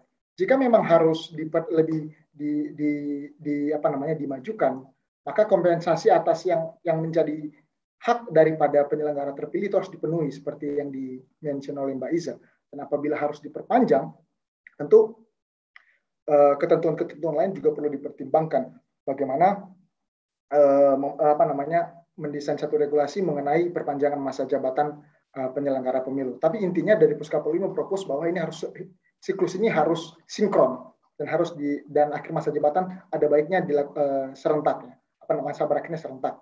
Minimal serentak secara level. Artinya pusat, kemudian serentak secara provinsi, dan kemudian serentak secara kabupaten kota. Minimal seperti itu yang dipropos oleh Puskapol dulu kepada SDM KPU, Biro SDM KPU. Nah, kemudian tentang tidak diubahnya tanggapan, itu pertanyaan di Mas Hadar. Tentu banyak kekecewaan kenapa kemudian mengenai undang-undang pemilu yang kemudian tidak diubah oleh pemerintah ataupun DPR. Banyak hal yang kita perlu soroti, tapi mungkin saya coba angkat dua hal saja. Misalnya saja mengenai threshold. Kedua ini sudah disinggung, threshold dan keserentakan. Threshold memunculkan keterbatasnya kemudian opsi yang muncul dan bertarung. Threshold menimbulkan tren calon tunggal di banyak tempat. Threshold mempersempit ruang opsi yang kemudian dapat dihadirkan di masyarakat. Lebih gawatnya lagi, threshold ini membuat ketegangan dan polarisasi akibat proses pemilu itu, residunya itu tertinggal dari pemilu pilkada ke pemilu. Sebagai contoh, polarisasi yang terjadi di pemilu 2014, residunya tertinggal dan terasa di pilkada misalnya di DKI Jakarta dan beberapa di pilkada daerah lain. Yang polarisasinya itu mengikuti tren di pemilu 2014. Kemudian itu berlanjut lagi di 2019. Dan bahkan pasca pemilu, tren itu terus berlanjut. Selama ini terus dilakukan, threshold ini semakin memperumit munculnya calon dalam jumlah yang lebih banyak, itu lebih daripada 2, maka hal yang serupa akan terus berlanjut dari pemilu ke pemilu. Itu mengenai threshold. Saya soroti lagi mengenai isu keserentakan. Keserentakan kemarin antara pemilih presiden, DPR RI dan DPRD, kemudian DPD, tadi di-mention, saya ingat di dalam PPT-nya Mbak Izzy itu disebut bahwa isu lokal itu tenggelam. Kita hampir tidak pernah mendengar di dalam pemberitaan di media selama proses pemilu legislatif atau pemilu nasional di 2019, isu daerah itu diangkat. Televisi, berita, pemberitaan di media mainstream ataupun media online ataupun media sosial lebih banyak didominasi oleh pemberitaan-pemberitaan mengenai isu-isu di tingkat nasional yang substantif dan lebih lagi yang non substantif. Artinya non substantif ini saling ledek-ledekan antara satu sama lain. Ada satu sebenarnya lagi yang mungkin jarang disorot adalah pemilu kemarin menempatkan beberapa anggota legislatif, terutama legislatif itu pada kondisi dilematis dalam proses mereka berkampanye dan mencoba memberikan solusi kepada masyarakat, termasuk pada peluang kemenangan mereka. Saya dari Sumatera Utara dan saya coba pakai konteks di Sumatera Utara. Misalnya saja, kita sudah dari hasil pemilu pun tergambar bahwa pantai barat itu dominan 0, pantai barat Sumatera itu misalnya dominan di 02 dan yang satu di pantai timur di 01. Kemudian misalnya ada partai, ada satu caleg ada satu caleg A misalnya caleg A ini adalah pendukung calon atau capres-cawapres dari nomor urut 2 misalnya. Dia berkampanye di satu wilayah yang mayoritas masyarakatnya itu merupakan pendukung 01. Itu menempatkan mereka pada satu kondisi dilematis yang luar biasa. Banyak dari mereka yang kemudian sangat politis menjawabnya. Dalam wawancara beberapa anggota DPRD yang kami pernah temui, jawabnya begini, kami cuma bilang ke masyarakat, kita pilih yang Bapak Ibu pilih. Dia tidak berani mengkampanyekan calonnya karena resikonya dia tidak akan dipilih. Sebaliknya, kalau dia mengampanyekan calon lain untuk mendapatkan dukungan, dia akan mendapatkan resiko tertentu dari partai ataupun koalisi pengusung dari calon. Kondisi dilematis ini tidak banyak disorot, sehingga banyak kemudian isu-isu di masyarakat tidak berani banyak digali. Itu menjadi salah satu hal yang kemudian yang berpeluang akan terjadi kembali jika tidak diantisipasi, mengingat kemudian ini tidak direvisi ya. Tadi saya sempat baca ada yang mention tentang partisipasi publik untuk proses seleksi, Pak Irwan ya. Saya sepakat mengenai ini. Selama ini yang kita sayangkan adalah di dalam proses pengumpulan rekam jejak, memang dari pengalaman tim seleksi mereka lebih banyak menerima surat kaleng tidak jelas pengirimnya siapa, tidak ada identitas dari surat tersebut. Apakah isinya benar atau tidak itu urusan belakangan. Tapi memang disinilah pentingnya partisipasi publik. Kenapa? Dari sisi waktu tim sel itu terbatas ya untuk mengumpulkan dan memeriksa satu persatu. Dari sisi waktu mereka terbatas. Dari sisi sumber daya juga sangat terbatas. Kalau mereka hanya dibantu oleh Pokja atau sekretariat, itu pun kalau bekerja secara efektif, itulah satu-satunya sumber mereka. Entah itu menyediakan data yang mereka punya dari DKPP atau temuan-temuan dari Bawaslu sendiri ataupun KPU sendiri. Yang paling penting itu adalah masyarakat. Misalnya ada kelompok organisasi masyarakat sipil yang concern di isu kepemiluan, ada jurnalis mungkin, ya, ataupun ada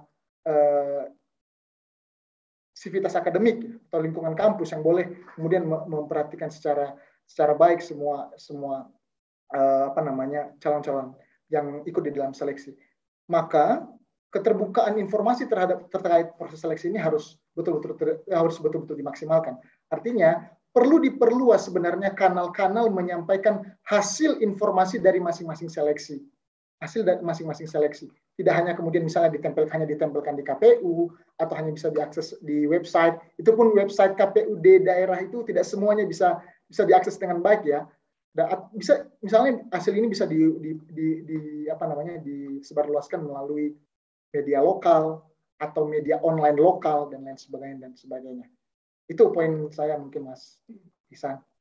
Oke, terima kasih Mas Beni. Dan kalau tidak salah juga riset yang disampaikan oleh Mas Beni dan teman-teman Puskapol itu adalah riset bersama ya dengan KPU begitu ya. Jadi pasti Bapak Ibu sekalian Puskapol begitu ya mendorong untuk bisa menjadi evaluasi di internal KPU untuk lebih baik dalam hal proses seleksi. Oke, terima kasih ketiga narasumber kita, Bapak Ibu sekalian. Karena ada keterbatasan waktu, maka selanjutnya kita akan masuk ke closing statement. Tetapi sebelum ke closing statement tadi ada satu pertanyaan dari Pak Wahyu yang juga sekiranya relevan untuk saya sampaikan. Pak Wahyu bertanya soal apakah hasil diskusi ini hanya sekedar wacana atau akan diteruskan kepada penentu kebijakan? Ya, baik, saya coba menjawab Pak Wahyu. Jadi memang hasil diskusi kita hari ini dan juga hasil riset bersama teman-teman koalisi Kawal Pemilu 2024 pastinya tidak hanya sekedar wacana saja. Hasil riset yang kami lakukan ini pasti akan kami bawa untuk perbaikan kebijakan, apakah itu di level undang-undang, kalaupun ada revisi atau tidak ya, yang penting kita berikan masukan kepada pemerintah dan DPR, bisa melalui audiensi, dan kami juga akan mendorong proses kebijakan pada aturan teknis, apakah itu di peraturan KPU ataupun peraturan Bawaslu. Jadi harapannya memang hasil riset, hasil diskusi yang dilakukan oleh Koalisi Kawal Pemilu 2024 ini tidak hanya menjadi wacana, tetapi juga perbaikan ke depan.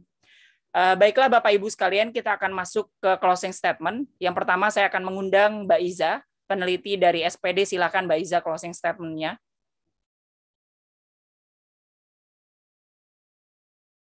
Masih di mute Mbak. Oke, mohon maaf. Saya ulangi lagi, terima kasih ya. Saya ingin mengucapkan terima kasih banyak kepada Mas Ihsan, teman-teman narasumber, kemudian juga Bapak Ibu yang sudah meluangkan waktunya untuk mengikuti diskusi pada siang hingga menjelang sore ini. Yang perlu saya sampaikan mungkin yang pertama tadi tim kerja bersama ya yang dibentuk memang untuk mempersiapkan pemilu 2024 ini segera memutuskan kemudian konsep dan desain seperti apa, seperti tidak mengulur-ulur waktu lagi karena tahapan ini sudah semakin dekat, mepet, dan tingkat kerumitannya nanti besar seperti itu sehingga perlu jauh-jauh hari untuk dipersiapkan. Kemudian persoalan-persoalan lain tadi soal desain surat suara yang prinsipnya bukan hanya untuk meringankan beban penyelenggara, tetapi juga bagaimana pemilih ini merasa dipermudah seperti itu. Kemudian bagaimana soal seleksi penyelenggara KPU sendiri tadi yang perlu digarisbawahi adalah bagi tim sel yang menyeleksi anggota KPU atau Bawaslu daerah ini juga setidaknya memenuhi kriteria kriteria anggota itu sendiri seperti itu, sehingga dengan tim sel yang berintegritas, yang independen, akan menghasilkan para penyelenggara pemilu yang independen, yang berkualitas, profesional juga seperti itu. Cukup itu aja Mas dari saya. Selebihnya saya mohon maaf dan juga terima kasih sekali lagi. Wassalamualaikum warahmatullahi wabarakatuh. Waalaikumsalam warahmatullahi wabarakatuh. Ya, terima kasih Mbak Iza closing statement-nya. Selanjutnya saya mengundang Mas Edward. Silakan Mas Edward dari KISP untuk closing statement-nya. Ya, terima kasih Mas Ihsan. Jadi saya sedikit flashback terkait dengan big data analisis tadi, Mas Ihsan.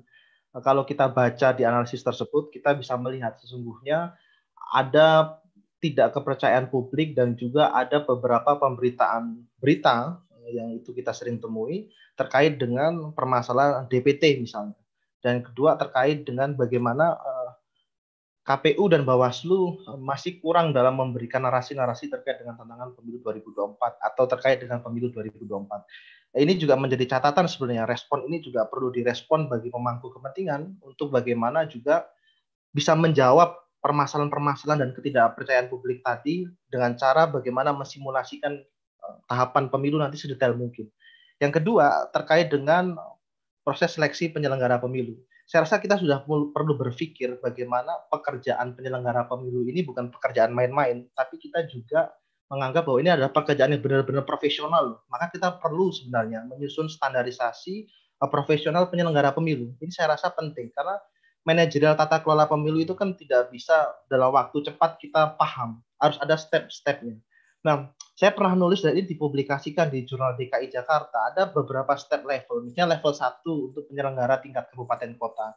Dia harus mendapatkan pemahaman materi terkait dengan manajerial kepemiluan, manajerial konflik, manajemen resiko sistem politik, otonomi daerah, kewenangan badan-badan pemerintah tingkat daerah. Ini juga mereka harus paham. Dan ini diukur. Yang kedua adalah misalnya level 2 terkait dengan penyelenggara tingkat provinsi. Dia harus punya standarisasi, kemampuan menganalisa produk hukum dan kebijakan. Level ketiga, penyelenggara tingkat pusat, dia mampu menganalisa produk hukum dan kebijakan kemampuan dalam penyusunan kebijakan. Saya rasa ini perlu disusun indikatornya, dan ini menjadi salah satu keprofesionalismean pekerjaan penyelenggara pemilu. Jadi tidak menjadi aji mumpung. Saya rasa ini perlu mengarah sana kita berpikir dalam mendesain penyelenggaraan pemilu kita. Itu mungkin Mas Ihsan dan Bapak Ibu sekalian, mohon maaf apabila banyak kekurangan khususnya dalam penyajian data. Karena memang kami sedang berpikir bagaimana membuat sebuah codingan di Twitter, Instagram, khususnya Instagram dan juga di Facebook. Ini juga banyak sekali sebenarnya ekspresi masyarakat di sana. Salah satunya juga TikTok. Nah, kami sedang mencoba bagaimana kita mendapat merespon ekspresi tersebut yang ini bisa menjadikan sebuah gambaran sebenarnya ini loh persepsi publik yang sedang dibangun. Dan tidak hanya sekedar elit, tapi bagaimana di grassroots-nya. Itu Mas Yan dari saya. Terima kasih. Wassalamualaikum warahmatullahi wabarakatuh. Ya, waalaikumsalam. Terima kasih Mas Edward atas closing statement-nya. Selanjutnya saya turut mengundang Mas Beni dari Puskapol UI. Silakan Mas Beni closing statement-nya. Baik, terima kasih Mas Iksan. Mbak Iza dan Mas Edward tadi sudah menjelaskan bagaimana pentingnya sistem, bagaimana pentingnya memastikan sistem bekerja, dan bagaimana kemudian proses seleksi itu bisa berjalan. Saya cuma mau mengingatkan satu hal dalam closing statement ini adalah konsekuensi logis dari memilih demokrasi itu adalah uncertainty, ketidakpastian. Ongkos dari demokrasi adalah ketidakpastian. Memilih demokrasi kita tidak pernah tahu pasti apa yang di depan. Sebagai contoh, kita memilih pemilu sebagai sistem pergantian kepemimpinan. Apakah pemilu akan menjamin lahirnya pemimpin-pemimpin yang berintegritas dan lain sebagainya? Buku How Democracy Dies yang keluar di 2018 menceritakan bagaimana pemilu yang diklaim sebagai sistem pergantian pemimpin yang paling demokratis, menceritakan bagaimana lahirnya demagog-demagog dalam proses pemilu. Bolsonaro Brazil, Prancis, sayap kanan di Prancis, dan bahkan di Amerika sendiri sebagai yang mengklaim diri sebagai demokrasi terbesar.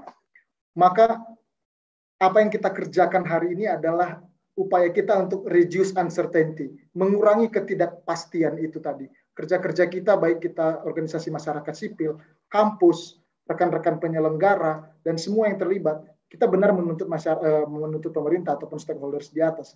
Tapi kita punya peran untuk memastikan peluang ketidakpastian itu semakin kecil.